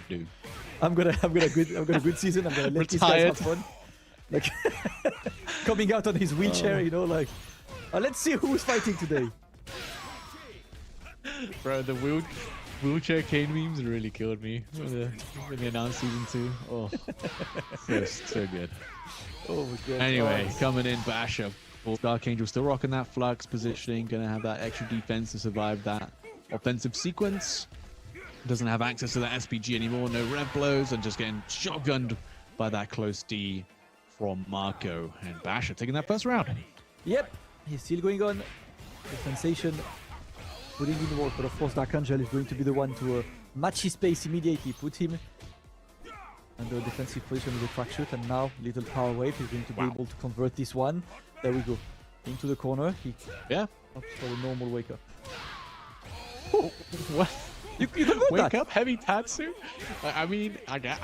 We did see, right, Basher do that once before to get out of the corner. I'm thinking it's intentional, Damascus. Yeah. It's Basher, man. He knows what he's doing. If there's one guy I trust now. Oh no! Oh, what? Oh, what? No, that could be big. That could be big, lads, because look. You're an overheat. Yeah, you're an overheat. You got super at least. Does have a super. Yeah, you have one defensive option available, and look at this. He's trying to get away, but overheat takes a while to recover from, man. Oh what? No, that might be the end. Yes, sir, the overheat was too much, and Basher takes game number 1. We might have spoiled the script, Damascus, man. That dropped super at the end of Dark Angel's combos. I've never seen that happen before to him, but I don't know, man. There's some higher powers at work here. Basher taking the first game. Dashing, oh no. Big wild punish on this, and now Manson to the corner. Ouch. 1, 2, and 3. And I was just waiting to check what the wake up is. Basher is happy to just wake up in place in the corner, but this has not been a great situation for him in this match number 2. Can you escape that corner? Just managed to roll out and catch the backdash with that EX Tatsu. Something that's very good at. We saw Dark Angel wanted to backdash a lot in this matchup, try and get out of that range where Marco's dangerous, try to get out of that dash throw range and get a punish. But we've seen how good Dark Angel's defense is with his... Oh my god, the guard cancel gets blown up by the rev blow, and Basha is going to make the comeback once again with the hidden gear, He's man. dead. He's dead. Bro, He's dead. never count this guy out. It's hidden gear. My god. Pa! Big call out Hey. with the rev blow. How is he so freaking good, man? Yeah. I mean, he knew that Dark Angel has these guard cancels on point, right? And that's one way you can blow it up with your own rev blow. I mean, definitely, Marcos is definitely one of the best at doing it. He's so fast. He can basically snipe the stop of just about anything. Oof. Alright, overhead lands this time. Yeah, we just go reset, man. We ain't going to take no knockdown. We're going to take the throw instead. Nice rev blow, though, coming right through that. Flux SPG positioning coming in for Dark Angel here. Has the corner control. It looks like he's slowing down a bit. He's looking for the solution. He's got enough life to spare some risks, but Dark Angel has been mindful, going to put him into the corner. He's in SPG though, so super to guarantee the pressure while we're going for little feint into nothing. And now we look at each other, knowing that one hit could be the end on this. He's getting the opening, but no conversion. Did not believe in his neutral jump. A little too far away, a little bit of an awkward conversion there for Basha. And slowing it down as 100% of rev gauge to use up the body into the power geyser, though Dark Angel interrupting that dash. Is able to clutch it out. That was looking so scary there. Alright, power opening. Oh my god, you know what? I respect that, because you tend to just try to use this power wave as a free way into pressure, but there is nothing free when Basher is on the stage. Let's go. Dark Angel sending Basher close the corner, chasing that wake up roll, and now that little overhead. Now I don't care. I ain't blocking. Those frames not on my watch, okay? Shooting in the neutral. The light crash. There's that guard cancel that Dark Angel has been slamming all weekend, and it's been working out so well. But Basher's now in SPG, does land the hits, should be able to do a ton of damage here, and still have that SPG available. But so does Dark Angel. He'll be able to defend himself, maybe not from the overhead. They're gonna land clean. Basher's gonna go 2-0 up in this set. He's not dead yet. He is. Lies. Basher looking ridiculous. My god. One game away from moving forwards. And Dark Angel's gonna take a moment before going to the next game. Basher is looking extremely good. Can he reach that losers final? The big top 3, man. First tournament across the pond for the Mexican player. And he's showing why he's so good. And you know, that's the story of fighting games. Sorry, you say? Oh yeah, so Dark Angel's had that kind of look in his eyes where he's not even mad. He's like, damn, this mother trucker is about to do it to me. Oh, I see that. can only be proud, I think, for a fellow South American coming through with a big breakout performance here at DreamHack Birmingham. Yeah, technically Central American. Go even deeper. Or Latin American, I think is the more correct. Oh. Not South enough. Let's go. Pressure it is. Terry with the pressure. Ooh, my god. How do you just delay dash and throw on this? And then the overhead lands, but that's a little reset on this. And now we wait with a double JD, but that's going to be the round for Dark Angel. Saving a round. Can he keep going and bring it back? Big question. Basher has a lot of momentum, of course. We're going to see what happens when he loses that a little bit. Dark Angel can take a game here, going to slow it down for Basher. A lot of his defensive rotation isn't working out in this round, in this game even. Might have to, you know, mix it up. Has that SPG available, has that rev blow available. Trying to get that dash up 2B, which has worked a lot. Just defend, guard cancel, into that DP, and the party has started. All right. All right, that should be enough, right? You got the hidden gear, immediately converting into a level 2 on this, and now Basher is struggling to bring it back. Now that's too late. That is too late for this to punish. Dark Angel gets the game. Is that 2-1 or 2-2? It's 2-1 right here. 2-1. Yeah, 2-1 still to Basher. I like the idea, of course. The super can definitely blow up regular projectiles like that pretty easily. But yeah, if you're a little too slow, I feel like Basher remembered that it was a thing he could do halfway before the fireball hit him.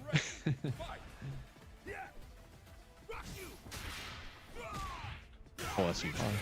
chasing down with the overhead. He's playing layers on layers. He knew he was too far away to get an actual confirm of that. So instead he dashes up and tries to overhead and catching Dark Angel, maybe scrambling with a tech. All right, yep, straight to the wake up DP on this, and we are not respecting a thing right now. Dark Angel, he's got access to the ref blow right now, looking for what looked like it was a cross up. But JD's the ref guard is okay on this. Okay, Dark Angel's kind of ramping up right now. Basher hasn't really been able to get started off of anything. This might be where the journey ends, who knows? He's still got the game in hand, of course. Might see that game 5. Maybe it's got to be game 5. That's the only way Basher can win in the game 5 bangers. Yeah, that's when the plot armor kicks in. You know, that's about it. Basher in the corner right now. Can you escape that situation? And again, trying to jump away, but that's going to get caught by Dark Angel. Level 1 to put the pressure on. Yet JD on the overhead, and now might be his time, right? Level 1 into the mix. We land something here, though. Dark Angel managing pretty well defend the wake-up situations where a lot of people haven't been able to do that. Probably from his experience fighting Basher, but also just how good he is defensively. The 2B5B, and we're getting that game number 5 now. Dark Angel almost making that 3-0 comeback. Taking that deep breath. The time, you're gonna need it. He's always been a fan favorite, Dark Angel, but right now he has to take on the weekend's 5 favorite, the Sensation. And Basher, he just wants to give us content, right? He gives us this game number 5. He gives us more games. He knows we're here to watch the game, so we are enjoying. But right now, great JDs. Not really capitalizing on and trying to get over, but that does not beat the EX Power Wave. Clean DP on the anti-air and Basher. Okay, waking up. Starting some... Ooh, definitely didn't want that to happen, though. Yeah. The heavy Tatsu blocked and punished right there. Red blow defended against correctly. Dark Angel not overcommitting the overhead. It is raw. It lands. And we have the red blow to go to the hard knockdowns. Right. Ooh, gutsy throw, but I like that, and that's just going to be blocked. Not going to try to guess left or right. Simple ref guard on this situation. He's trying to keep the pressure on Guts. He's getting close. Oh my god! Big buffer into the mix on this. That's going to be the throw. Dark Angel, are you going for a DP on this? And I like the read attempt with a ref blow there. Oh no, fainted. Oh my god, we're trying everything, man. But the sweep comes out from Dark Angel at the maximum range to close it out, man. Is gonna go up to that set point. 1 round away to move into that top 3 in that losers finals. Oof. Opening on point. Dark Angel sends Basher where he hates being. Basher in the corner has been a difficult affair this tournament, but there we go. Gets to juggle as well. 1 more hit and you needed the JD, and he dropped that JD there. Big perfect game to complete the reverse sweep. The dream run is over for Basher as he's taken down by fellow Mexican player Dark Angel. But man, honestly, like, clapping for Basher, because big 4th place at DreamHack, one of the most stacked events we've ever seen in this game, taking down Nemo, taking down Mitsuashi, taking down Shanghai. In his list, he lost to ZJZ earlier on the winner side. No, sent him into losers. So unfortunately, no run back for him, but damn incredible performance from Basher, and I'm looking forward to see more because he's qualified to Esports World Cup, so you will see him again. But today it's all about Dark Angel moving forward on losers final. Yeah, I mean, once he got that first game, that 3-0 comeback was looking a little bit more likely for Dark Angel. Once he could stop the Basher momentum, it definitely was very hard for him to get going again. Yeah, Dark Angel played super clean. What can we say, man? Even then, right at the end, the far Ds hit confirm into the power geyser. He actually got an airborne hit on the opponent, but luckily for him, it was a counter hit, so the super still hit. Oh, that could have been very tragic. But that would have been tragic. But I saw that, I was like, okay, it hits is good, because this does feel absolutely terrible. But that is our top 3 set. We have Goichi versus ZJZ on the winner side, and Dark Angel waiting in losers final. Yeah. I think before we get to see that top 3, though, we are going to go to a quick break. So we'll be back in about 5 minutes.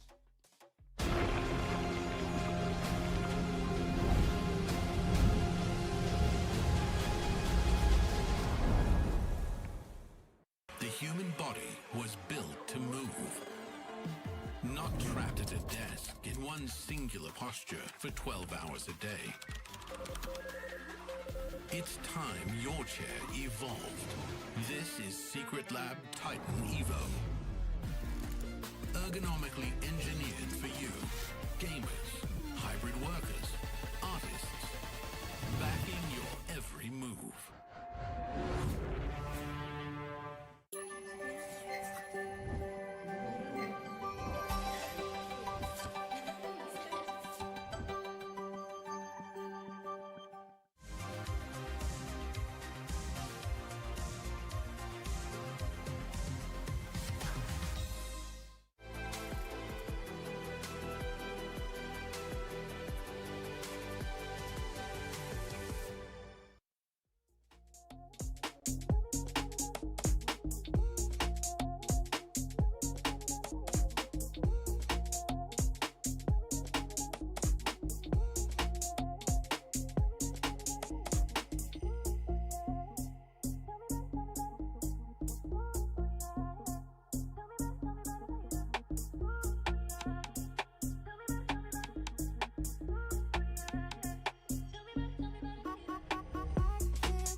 We are back with the end of an exciting top 8. Only top 3 remains. The end of the big dream run from the wildcard Basher first tournament, outside of his home continent, and taking a 4th place, taking incredible names on the board. But now it is time to close this with a top 3. These players are all qualified to Esports World Cup 2026. But right now it is about the big boss, Goichi, against ZJZ. ZJZ now on pre-shot. Goichi taking a moment to focus, and I cannot lie, Goichi is looking invincible, whether it's on this game or on Street Fighter 6. That will happen just after Fatal Fury, where Goichi is also in top 8 winners. Crazy, man. Crazy. We went right into the game as well. ZJZ versus Goichi winners finals here at DreamHack Birmingham. I mean, this is going to be hype. This is going to be great. I think, historically, from what I saw as well, from my little bit of research, ZJG versus Goichi. ZJG's actually won 2 sets to 1 against Goichi. Yep. So it's kind of the upper hand in the matchup right now. Very different story now in Season 2. And this is like, he lost a set in the first tournament ever for City of the Wolves, which is that Evo Japan. So, yeah, it's a long time. A lot of things have changed. Yes, and that was Hotaru's. That was Hotaru, not yes. Picha back then. So right now, a new character for ZJZ, same character for Goichi. Let's see if he still got the read, because as we mentioned earlier, Goichi has been looking invincible this weekend. Can ZJZ put a dent in his armor? Going back and forth in this round. Both players now in SPG. Got to be worried about the defensive options from Goichi. ZJD doesn't want to overcommit, just trying to fish with this far C. Maybe threatening that 50-50. The jab into the Bobby, into the Reva, the level 2. And man, what a 1-2 combo from Goichi to close out that round. All right. Goichi clutches it, and we are back. Long jump to get some pressure. ZJZ is happy to wait. Now looking to dash, little buttons, and the CJZ getting the first clean opening. Yeah. CJZ definitely, before in Season 1, Preacher was all about dash, far ray. That was her best tool set. They've nerfed the far ray, they buffed the far C. Now Preacher's all about that dash, far C, getting so much mileage out of that button. Not going to help you with the back to the corner though. And not with Goichi pumping out 60% damage combos, putting you into SPG. Alright. Dash in and throw. We read. Okay. You gotta be a little bit afraid of the red blow. Doesn't want to throw a fireball. Oh. Could be a very easy red blow. Had the punish, but didn't believe the guard cancel. EXDP though. Goichi not gonna build the super though. Bit too late. Wake up 5A from ZJZ though. Can you kill here? I think that's gonna be enough, Damascus. There we go. 1 round apiece. Exactly enough. Exactly enough. Let's go. One round. Oh yeah, no fireballs allowed, man. It's still a Marco. It's interesting, right? Because he's still got one of the best supers at punching full screen fireballs. But because supers are so important right now for Oki, a lot of people tend to use it a bit less. Keeping it for a combo into Oki. Yeah, and for Marco, obviously, it used to do so much damage as well. They nerfed the damage, they nerfed the Oki, so it's a lot worse at that tool. Still great, obviously, great way to get in, great way to get the pie started. Goichi's trying to close it out right now with a roll into that far ray again. ZJ's in with a chance, has all his rev gauge available, has some super bar as well. We're going to see, can he bait out Goichi's defensive options? Can he get the overhead? No, great block, and Goichi with a double just defend, man, another day in the office. Yes, sir. Goichi just moving 1 step at a time towards that grand finals. And let's see him looking to still remain invincible, right? It's kind of crazy to say this, but he has not lost a single set on Street Fighter or on Fatal Fury this weekend. Everything wins. Yeah. He's got a perfect weekend. He went to Nando's yesterday and got the right amount of spice. Perfect weekend. Oh man, what spice do you think Goichi orders at Nando's? Damn, I don't know. I've had dinner with Goichi once, like on Dragon Ball, and he did not seem like the spicy kind of guy. So okay, maybe a lemon and herb kind of. Easygoing lemon. Like no shame or whatever. I'm a lemon and herb kind of guy. I'm not a spicy food kind of guy. So I'm down. I'm supporting him if that's the case. Oh my god, a perfect game to start off. Game number 2 there. The first round going to the side of Goichi as we contemplate what kind of Nando's order. I mean, that's maybe what he's thinking about. At this point, in winners finals, he's thinking, what am I going to have for dinner? What am I having for dinner here in the UK? $15,000? That's a lot of Nando's, bro. Looking good, man. You could get a hell of more than Nando's if you wanted it. Alright, I'm now waiting. Goichi's happy to be patient and press buttons. Clean and here on this. And this is one of the things I feel like throughout this weekend really puts Goichi a cut above, is that because a lot of players focus on other areas in the game, they tend to let the short hop come and go, right? Like no anti-air. And I think Goichi just closes this avenue completely. You need to figure out another way than short hopping to get close to him. Yeah, no, his antis are so clean. Like I mentioned it right at the start of the stream, right? Something he does really well. If you neutral jump, like mid-screen away from him, he will dash DP your ass. There is no stopping this man's reactions. And, you know, we've been talking about the Preacher 50-50. I've been mentioning it a little bit. Yeah, against Goichi, I mean, you can tell me the massacres. Did this guy get opened up in Dragon Ball Fighters very much? No, I think he was pretty much known for being the impossible guy to open up. He's well known for the defense, man. He's always been well known for the defense, but always been well known for being incredibly good at finding the best offensive ways to play a game as well. From the old Melty Blood, we've witnessed him in DNF Duel as well. Pretty much any game he plays, always does well. And now it's already 2-0. Let's see, we open with Fireball games. I'm gonna, like, if Preacher doesn't win here, I won't be sad, because if Preacher ended up winning, that would be bad news for me. Because she ain't surviving the next patch, I'm afraid, if that was the case. We'll see. Looking good for ZJZ. I like that. Using the command step, rolling back, keeping that corner control. Very important. Baits out the reversal. Finally finding out the defensive time for Goichi. Still drops the combo, but is able to win the scramble. Still going to be alive. A little bit. Throw kills, something got to be worried about. And the guard cancel Rebo. Not afraid. And Goichi has a great chance of making this comeback. Oof. Bro, saving it though. Comeback denied. CJZ takes the round. We'll see if he can do another reverse sweep. He did earlier and win a semi-final, so another chance for him to show that he's really good at downloading the opponents. Pressure in the corner. Okay, coming in, like fast C. Big hop over the throw attempt. Goichi trying to steal the corner. It's a great way to steal the corner, right? You dash up, you back throw them, you instantly in a winning position, but big risk doesn't pay off. Goes for the low, the parabellum, not gonna hit either. The guard counts EXDP, very nice counter hit confirmed from ZJZ here, but he's so close to revving up and overheating, but the throw is able to land and is able to take a game over Goichi. It's one game of potentially many required, but it is a start. It is a start. He's done it in winner semi-final.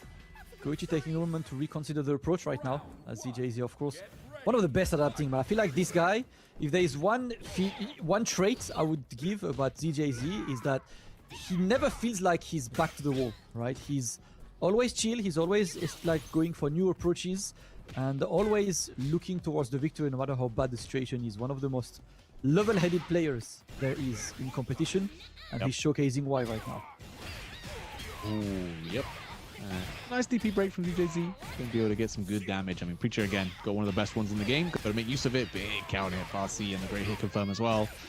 Getting very close to overheat. You don't really want to spend any more of that because, yeah, Goichi in that SPG is going to take full advantage if you do get overheated. Nice interruption and the pickup as well off of the air hit on that Farsi, and should be able to kill actually.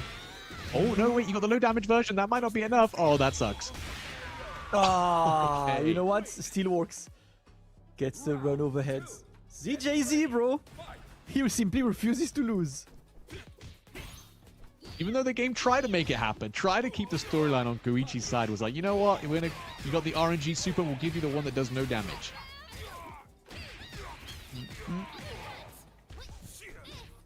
Alright, sent to the corner. We escape that corner at least. Goichi with a challenge. No buffer on this, but this time, once again, right, look, even when dashing, he's always waiting for you to leave the ground. These anti-airs have been immaculate. We go for the mix. That is just going to be a throw. Another mix on this, another throw. Throw and Lupin. He's getting ready for Street Fighter 6 top 8. He's doing well, man. He's doing great. The overhead comes out, and the dash up fast. He catches Goichi's back dash. Now ZJZ with a hard knockdown in with a chance. The low, setting up for that 50-50, gets him. Goichi not blocking correctly. Can you finish it? No, maybe not. I don't know. The throw's not going to do it either. ZJZ, please. Throw top. Oh, and he answered with the rev blow. Clean one. ZJZ simply refuses to lose. And we are going to a game number 5. What looked like a stroll in the park for Goichi is becoming a much tougher challenge.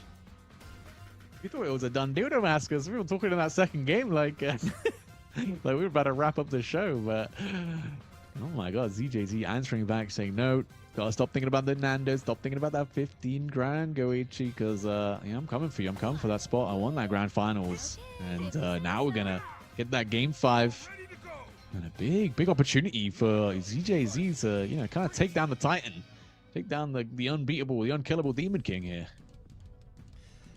All right, final game for this winners final. One spot in grand finals. On the line, Goichi versus ZJZ. Time to go for this final. And Goichi taking his time. ZJZ just with a couple fireballs right now. Respectful opener observation round. Opens with a throw. Dashes up into that overhead. It's only a little bit damage. No hard knockdown, of course. No red blow available. The check though with the two-way into the DP. Big damage. Jay-Z, his defense, man, Goichi can't seem to get a good read on him. And that's very promising. Whoa! The DP break after the heavy Tatsu is so smart. A lot of people jump there because they think you're going to go for the throw. Nice side swap. The throw. ZJZ is on a tear right now. Damascus, the overhead is blocked, but it's still plus. Alright, what do we got for this? Oh, the mix lands.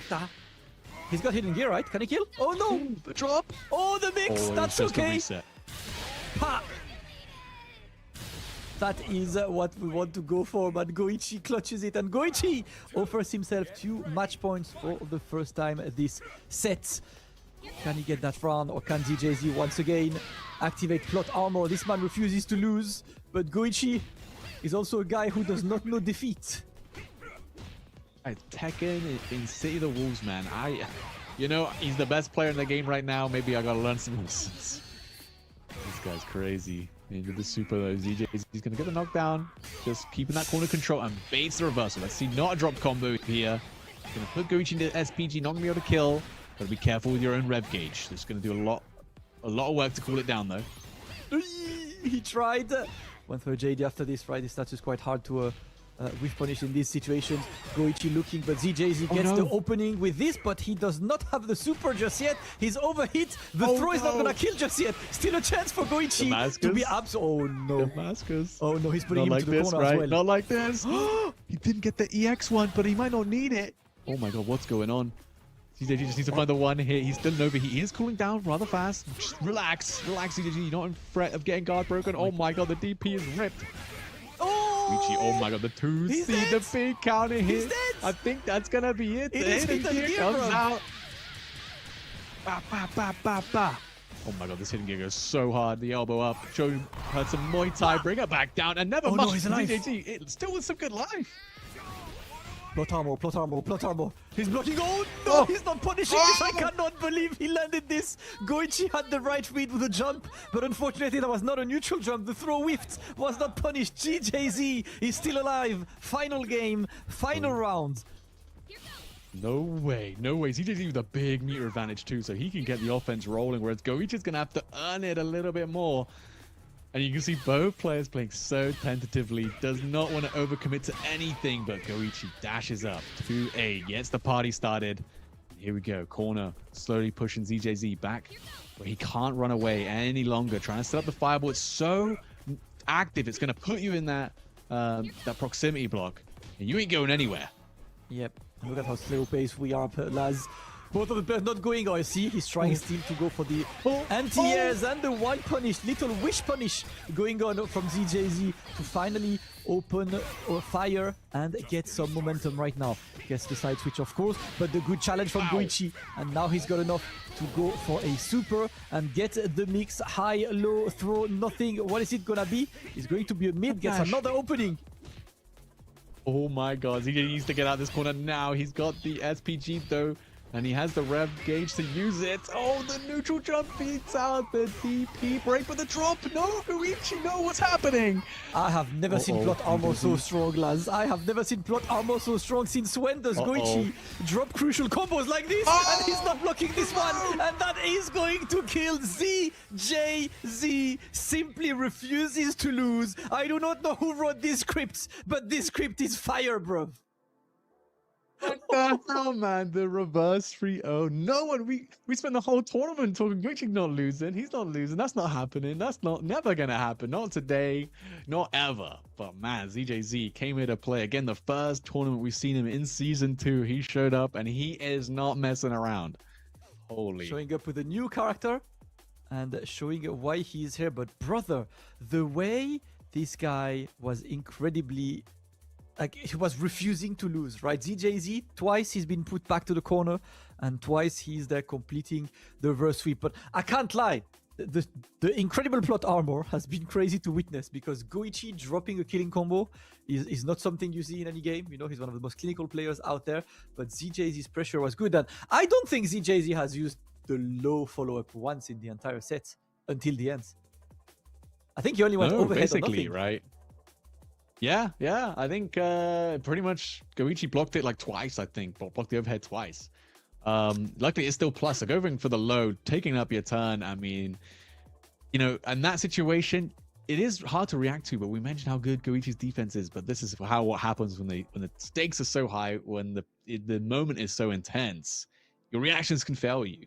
You know, you can twitch, maybe think, imagine the overhead is coming, even though it's not. And ZJZ, man, I mean, wow. I mean, like you said, the plot armor, right? It was incredible. That hidden gear not killing, ZJZ managing to make the turnaround. Wow, it was just his day. Honestly, it's looking like his day right now. So Goichi versus Dark Angel will happen in losers final, and the winner of this will have to take 2 sets over ZJZ. But if ZJZ refuses to lose, can you even take a set of this guy?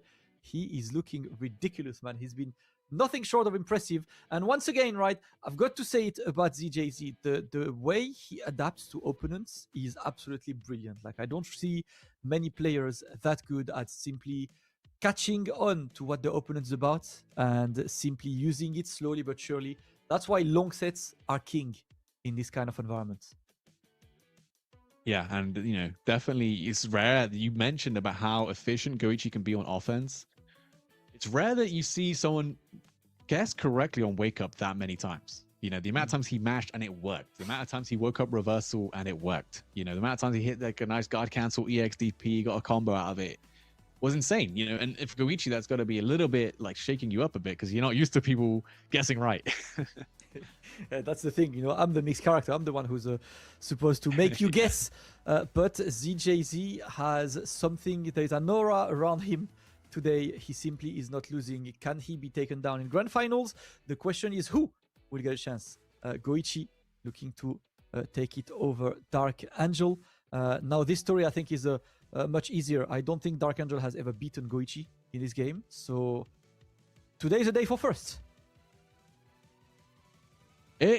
Well, clearly, if we go by Basher's run, if we go by ZJZ's run right now, anything can happen. The way Dark Angel's been playing is a little bit crazy, and that's definitely going to be very jarring, I think. Playing that nice slow game you had at the end of that game 5, the adrenaline's so high, and now you're going to have to fight Dark Angel, who's just going to be doing stuff. He's just going to be doing stuff, and you got to answer. All right. And now the opener goes to Dark Angel. Going to try and put some pressure on Goichi. Not happening. The jump again. He's just trying to stay close, right? JD is successful, but not the third one. Goichi gets the back throw. And now he's the one. Little overhead, but that's going to be a reset. And now putting Dark Angel into the corner. Forced to block. Nah, I got those, bro. But unfortunately, another drop. So uncharacteristic from Goichi, man. Yeah, missed the 2C into the heavy Tatsu, and I mean, Dark Angel, those situations are going to come few and far between. Great use of the rev blow to punish Goichi's attempt. And normally you can't really whiff punish that, but that's exactly why Dark Angel was able to counter rev blow. And again, that flux position on that SPG coming in clutch. All right. Let's see. All right. Oh, no. he was waiting for something else. I think he saw the crack shot and was still, you know what, I've buffered, I'm pressing the button. Not happening.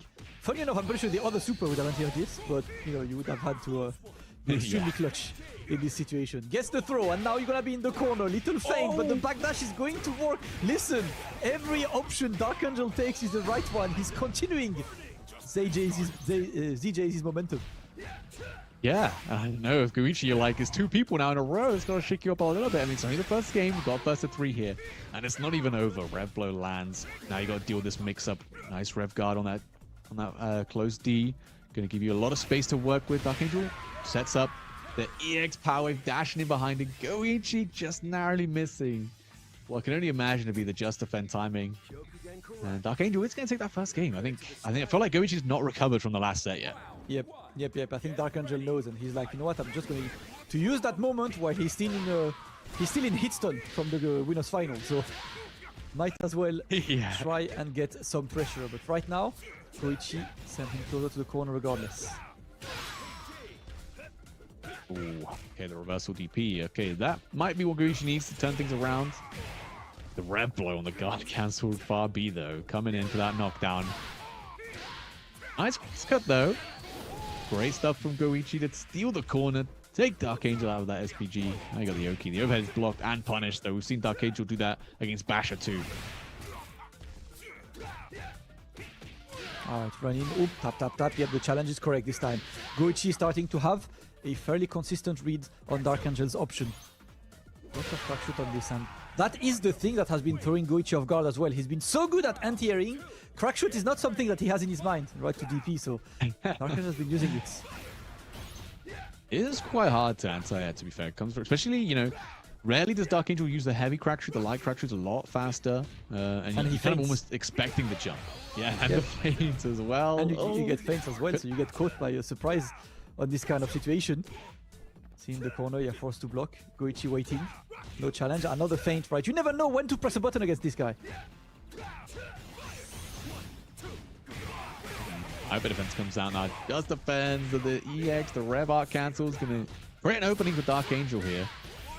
Here we go though. Speaking of openings, Goichi gets the Rev blow. Doesn't have a lot of Rev gauge to work with. So doesn't want to commit to anything. The counter hit confirm off the far B on the air hit is crazy. Boom. Big throw, little mix. Lots of backdashes as well on the Dark Angel in the corner. That might be something. Ooh, he had buffered for this one, and that is a bad buffer. And we see really shades of like lots of mistakes and stuff on Goichi's side. That's not something you see very often. Yeah, I mean, definitely. Again, I can only say that he's a little shaken up from the last set.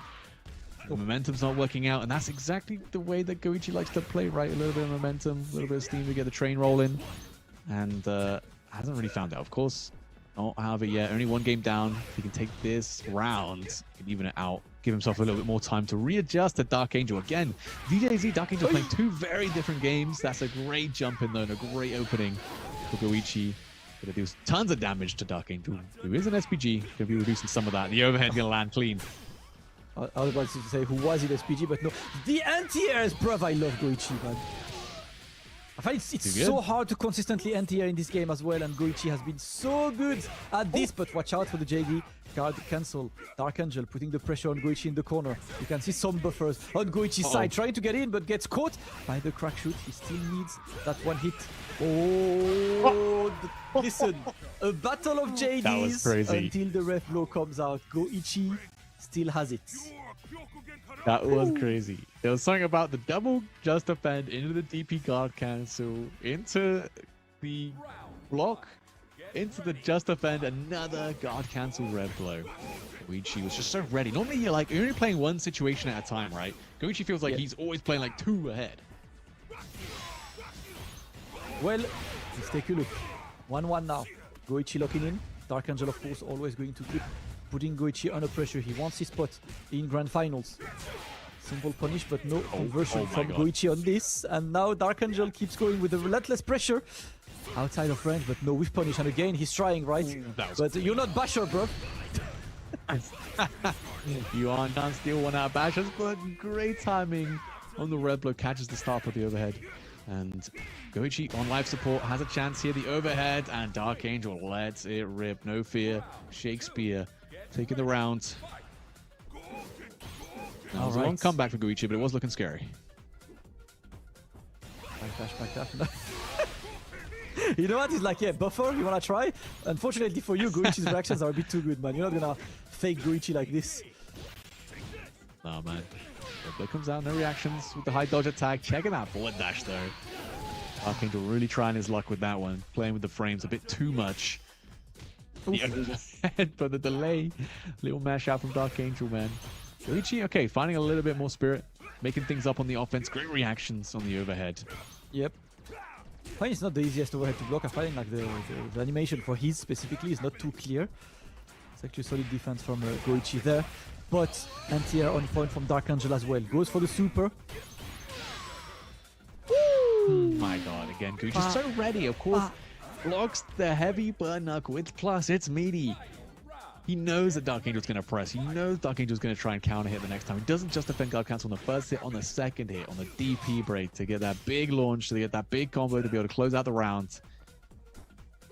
Yeah, I feel like Goichi's back in his element. Yep. At range, looking for Dark Angel to commit to something and immediate punish on this. There we go. Going in, the jump in, but this one's going to be blocked. Little JD attempt from Dark Angel. He needs that pressure right now, and he's faking again. And the fake this time works, but delay tech successful on Goichi's side. Something about that whiffed crack shoot feint looks so funny. Into the fast C is so fast, actually. Not on my watch. The shotgun comes out. The projectile super and the counter hit close. These going to be tons of damage. Hopefully close for Goichi to take the lead here. Great guard cancel straight into the power geyser. Oof. Overhead is blocked. And there's a good chance. There is a good chance right now for Dark Angel to try and build some momentum. But the power wave, brother, stop testing Goichi's reactions. We've seen his reactions for years. He's too good. Oh, man. I mean, if only Terry had a faint power wave, then we could get the party started. Unfortunately. But the thing is, like whatever he does, whatever he does doesn't work, right? Goichi has been consistently reacting. He's trying. Okay. He's like, yeah, cool. He's trying, but it's just working. It's just not working. Right. Let's see if Dark Angel will get back in the lead, though. Goichi, only one game away to making that run back against ZJZ. Definitely had a tough loss. Took him a little while to recover, but here we go. Back in the saddle. Like that. Ooh. Still okay to challenge, right? Dark Angel. That's how he plays, and that was actually smart as hell, man. My man did. Feint, dash in, overhead. You are going to press a button, brother. Sheesh. Man, he's just making stuff up. He's just making stuff up. They don't teach you this in school, man. They don't teach you this. You can't get a coach for this, all right? You're born in Mexico or you're not. And he gets in right now, looking good. Goichi under pressure in the corner. Dark Angel looking to bring us to the final game. He gets the opening. Not gonna be able to kill with this combo, I believe, unless... Nah. Power Geyser. One chance. Looking for the feint again, but not going to work. And Goichi now. 1, 2, 3. Into the ref blow. Just to get some mix. Oh, we finish. Clean. Bro, with the DP no less. Didn't even want any nonsense. Nothing to deal with. Even just in case. You never know. You never know. Maybe Goichi lands, he recovers, he presses a button. Just do it with the DP. Dark Angel, bring us to a game number 5, Damascus. How many game 5s that been? I feel like that's every game in top 4 so far. Or most games in this top 8. For real, we've been enjoying a ton of really, really good games. But right now, it is 2-all in this losers final. Winner of this will go face ZJZ, and Goichi on the back foot in the corner right now, getting thrown. Dark Angel keeping the pressure on. He's been incredibly difficult to deal with. His offense, plenty of feints implemented in the middle of the offense, makes Goichi second guess his defensive options more than once. Yeah, it's like visual noise, right? It's just, you can't really tell what Terry's doing, what Dark Angel's going to plan next, because he's always doing something. He's always feinting something. Not a mix-up in the truest sense, but it will catch people out, even seasoned players like Goichi.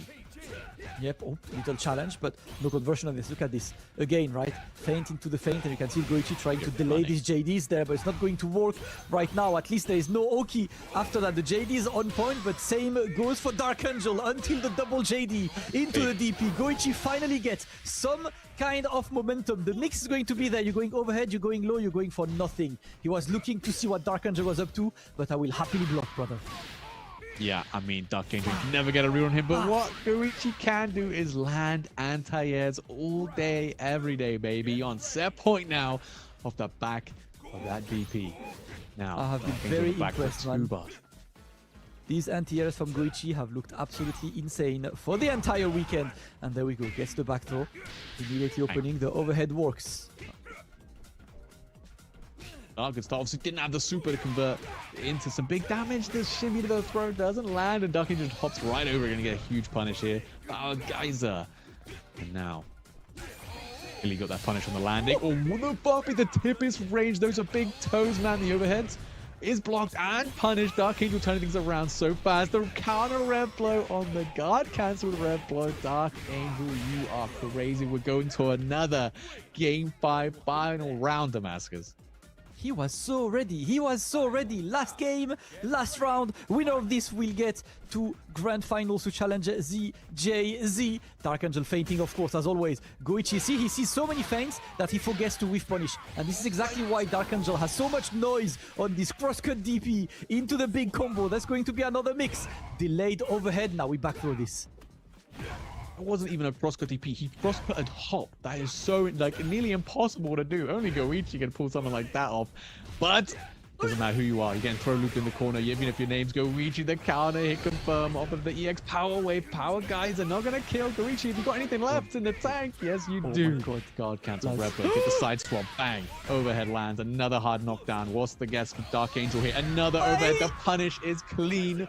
Dark Angel gonna take the set 3-2. Goichi primed to take the entire tournament, loses out in 2 Game 5 slobber knockers, man. Crazy stuff.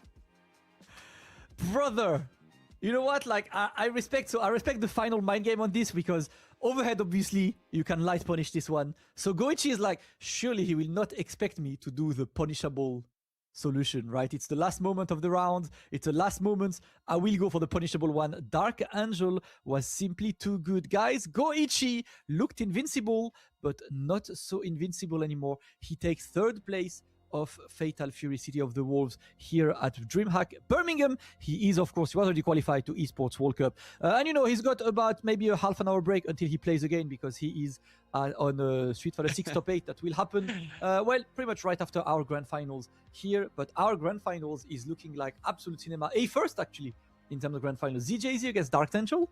That is a match I haven't seen in grand finals before, so let's take a look. Yeah, I don't think so. I'd have to find out. But wow, I mean, yeah, you mentioned about blocking that overhead, going for the punish. It was kind of the exact same situation where Goichi versus ZJZ happened, right? You know, ZJZ went for the low, which is, you know, not punishable in the same sense, but it's way worse than the overhead in that situation, and was able to clutch it out. This time it was Dark Angel at the other end of it and made the correct decision. Well deserved, man. Top 2, of course. There is some more money in it for him. Already qualified to EWC, but I mean, if you get to win this super stacked major, that is even more bragging rights. That is even more, more targets on your back, honestly, coming into the rest of the tournaments. Because of course, you know, while you are already qualified for EWC, there's still other things to worry about, like the SWC qualification spots and stuff. How people can see Dark Angel's name and you get some bit more fear in their hearts. Yep, you just want to keep going, keep grinding until the end of the season. And honestly, I can't lie, I have to say this like this. For me personally, this is probably the most entertaining top 8 I've seen in this game. Mainly because Season 2, I mean, I really like Season 2 to begin with, but I also really like the character variety, right? We had top 8 with 7 different characters, which is not something you've really seen on Fatal Fury in Season 1. So it's good to see that the character pool is widening. Blue Mary dropped recently, and she does look scary. I'm curious to see if the top player will take her to the highest level. So it is definitely a game that is going to be fun as hell to watch for the entire season, and I'm all here for that. It is time for grand finals. Remember, guys, $15,000 for the winner, 7.5k for the loser of grand finals. So it's essentially a 7.5k money match. if you want to call it like this, as both these players are already qualified to Esports World Cup, and you also get SWC qualifier points with this. I believe it's 2,000 for the first and 1,000 for the second. So that's also extra money, because by the new format this year, every point is worth $1. So that's 2K extra as well for the winner. Forgot about that. That is very cool. As we do see ZJZ on the winner's side. I mean, I don't know who could have called that. Definitely not us. I don't know if anyone else. Again, this is ZJZ's first offline tournament of Season 2. Came in with a new character, Preacher. We've seen a couple people experiment with her and not stick, really, you know. Not really stick with the character. But ZJZ out here to make it happen with the Preacher, man, winning a potential, you know, super major here, essentially. Over Dark Angel on the Terry Bogard. These are two characters again. Wow, we saw Terry a decent amount, pretty much only because of Dark Angel though in Season 1. And he was the hero, but now he's even stronger. I was so cheering for him at World Finals. I was like, please save this bracket, Dark Angel. Okay. Be the one, fourth at EWC, right? He did really well. He like, did a great job at kind of saving us from the monotony of Kane Hokotomaru. But no Kane's in sight. Yep. No Hokotomaru's in sight. We're heading into Grand Finals. EJZ versus Dark Angel. Already off to a fast start. We're just fainting to crack shoots like it's nothing. Let's go, brother. If you would have told me a couple of months ago that the next Majors Grand Finals would be Terry against Prisha, I would have probably laughed at your face. But you know what? This is why we love good patch, good new seasons. And this is what Fatal Fury is about right now. ZJZ immediately putting the pressure, but Dark Angel is happy to keep him into the corner right now. That's not where you want to be against Terry. Of course, his newly buffed target combo, you know, the close C into close C. +4 now. It's crazy. Very, very hard to deal with on defense. Even with a reversal for ZJZ not opting to go for it, just going to eat the throws, losing the first round. You know, it's a little bit of data, especially when you're on that winner's side of Grand Finals, right? You got an extra set in hand. You got all the time in the world to adapt. It's here all the feints. The question is, how will ZJZ answer to Dark Angel's very active kind of gameplay? He's getting in right now and gets the buffer as well. Conversion is clean. We don't care. Yeah, you can't hit me with these fake-ass save jumps, man. You have to actually get the frames for him, or I'm going to have EDP. We saw that in ZJZ's matches all day. Great Wild Punish confirmed, though. Not going to build the super bar to be able to finish with the power geyser, but still a great amount of damage. And the bar C, the dash up bar C, been working wonders for ZJZ. All right. Going to extend, and level 1 should be enough for the kill. Yes, sir. ZJZ takes the round. You know we're gonna have a set, but the thing is, like, if Dark Angel goes up to you, you know it's done for him, right? ZJZ just does reverse sweeps today. That is very true.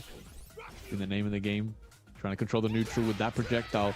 It's quite risky to do. Lots of recovery, but as we see, because it locks down the space for so long, it makes it a really important neutral tool for Preacher. Coming in overhead blocked.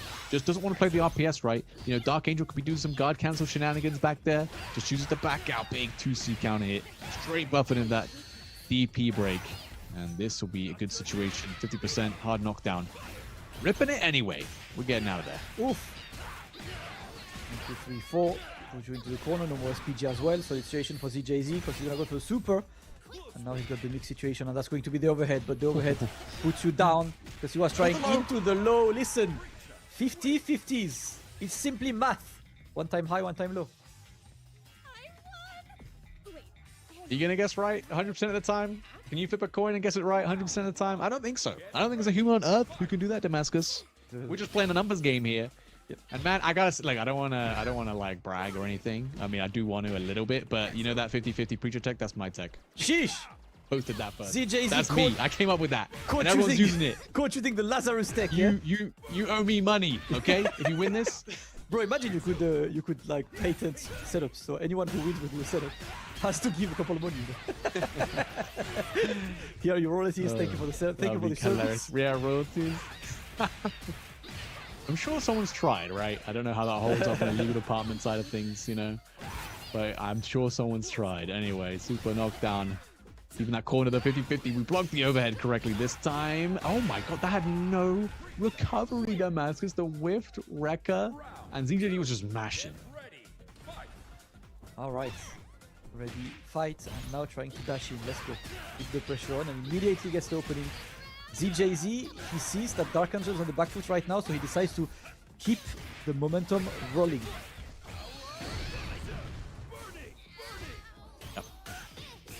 Up to Dark Angel to stop that, but again, the light confirms from Preacher is definitely one of the best things to come out of Season 2 for this character, man. Being able to go to that EXDP, get the ground bounce, get even more damage, even more combos, and yeah, it's so good for this character. Because her Far A is really good, and the conversions can be really clean. Same with that Far C. Again, the poke, man, it's so fast, it's so hard to contest off the back of that dash. Doesn't build the meter for the super bar, but the overhead ZJZ 2 games straight. Dark Angel can't get his foot in the door. Yep, and ZJZ, he has looked invincible today. Something is protecting him. Can he close it? He needs one more game to bag the $15,000 up for grabs in this tournament, along with, of course, 2,000 SWC points and the EWC qualifier. Definitely a player that should keep an eye on at all times. That Prisha is going to be a problem. Let's go. Put Dark Angel immediately into the corner. Of course, no bar available, so no guaranteed Oki. There's going to be a lot of players who maybe experiment with Preacher and was like, maybe not for me. Going to be like, maybe she is for me after this set. Maybe I was wrong, you know? And maybe I was wrong too. I thought Preacher wasn't looking too hot in Season 2. But ZJZ out here to make a statement already. 2-0 in Grand Finals, winner side Far C Gaming. We are swinging, we're doing damage. And we are going to go into that hard knockdown, and we are looking to put ourselves on a set point. Sheesh. Last, he was about to mix, but realized he didn't PayPal you, so he stopped. Yeah. It was the high-low attempt. Oh no. Yeesh. Let me win the $15,000 first. I want to keep... Oh.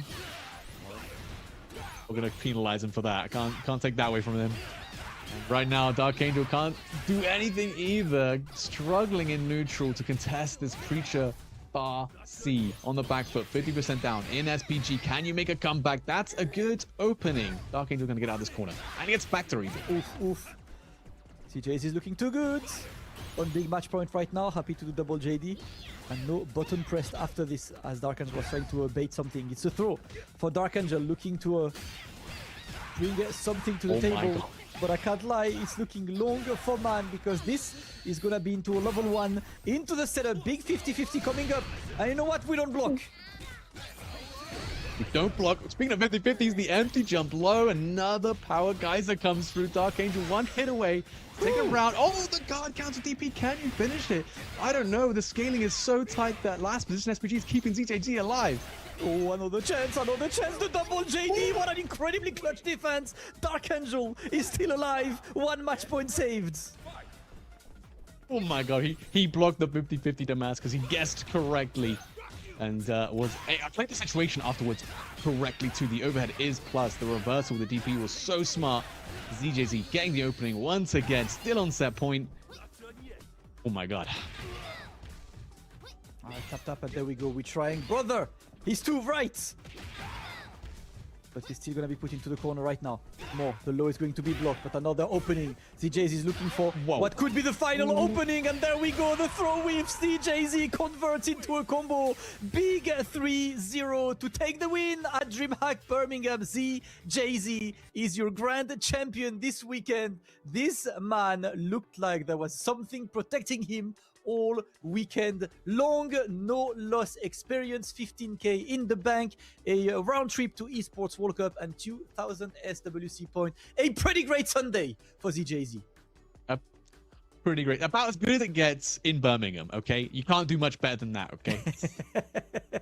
Oh my god. I mean, that was definitely not in my script, Damascus. I did not have ZJZ on the radar. I did not have the Preacher on the radar. You know, it was all about Goichi. Maybe Dark Angel can make a deep run. Maybe all these other, you know, incredibly skilled top players could make it and take the tournament. Really, it was anyone's game. But obviously, Goichi, man, he was the favorite. And now ZJZ, I mean, that was a 3-0 over Dark Angel, who looks also very dominant in this tournament. And I don't know where to go with this, because I like Preacher winning. I don't like her winning that easily. That's going to be a bad luck for me, as we see EWC qualified champion ZJZ. T1 sponsorships, man, they're looking very pretty Absolutely. You know, qualifier, EWC qualifier champion, big day for ZJZ, an incredible run. And you know what? This also like kind of shuffles the deck really well because did you have a tournament where both Goichi and Xiaohai were in attendance, but none of them were in grand finals? You know, this is not something that you see all the time, right? Yeah, Xiaohai got 9th, Goichi got 3rd. So the two absolute favorites. Obviously, the current SWC champion Lagia was not in attendance. So that's also another candidate to look out for. But considering the talent there, seeing ZJZ going for such a strong one, and I want to say that's kind of common in top 8. Whenever you have top 8 with a lot of game 5s, the grand finals tends to be anticlimactic 3-0.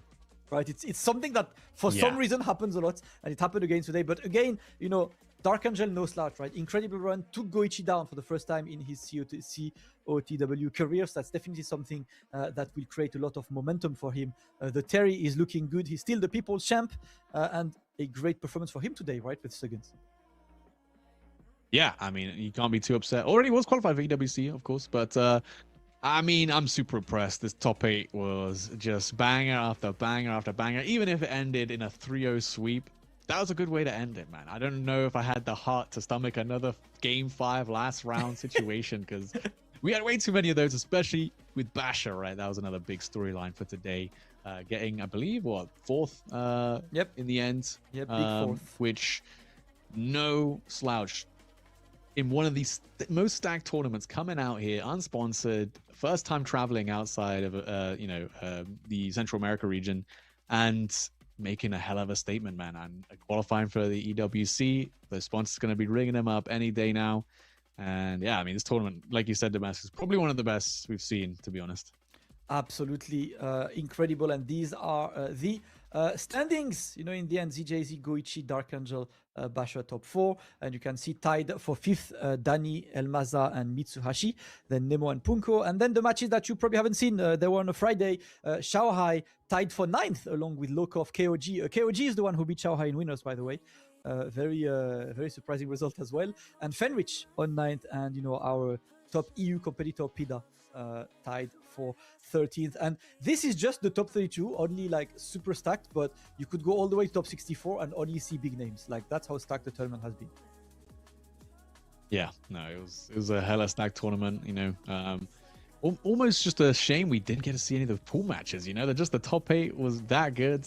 You know. Yeah, I was co-streaming it. If you guys missed a few, you can watch on my channel. I was co-streaming it on Friday, so it's the VOD is available. You can take a look. Couple of good matches. But with this, that will close today's Fatal Fury City of the Wolves top 8. Big GGs to ZJZ for the win, and of course to the other qualifiers for Esports World Cup, especially, you know, Basher, the big sensation, I think, of the weekend, getting a EWC ticket. You will see this guy more. But all Goichi fans, it's not over, because Goichi is still on top 8 winners on Street Fighter 6. So what this stream is going to do, guys, we're gonna take a break of, I believe, about 20-ish minutes, and then launch the Street Fighter 6 top 8. Goichi in attendance as well. There are 2 spots on the line for EWC on Street Fighter 6, and it's gonna be just as hype as Fatal Fury. Excellent top 8, Laz. Any last words before we close it and wait for SF6?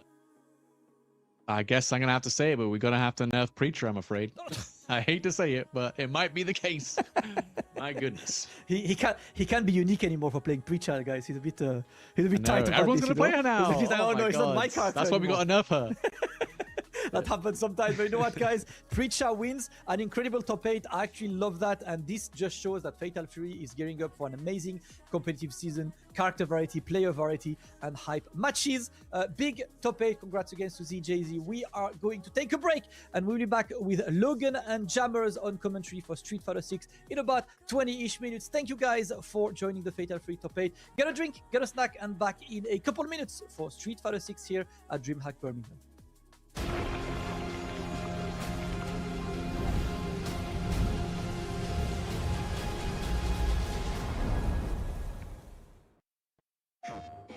No two competitors are the same. Some run on routine for the chance to win big. Some make time to rise through the brackets.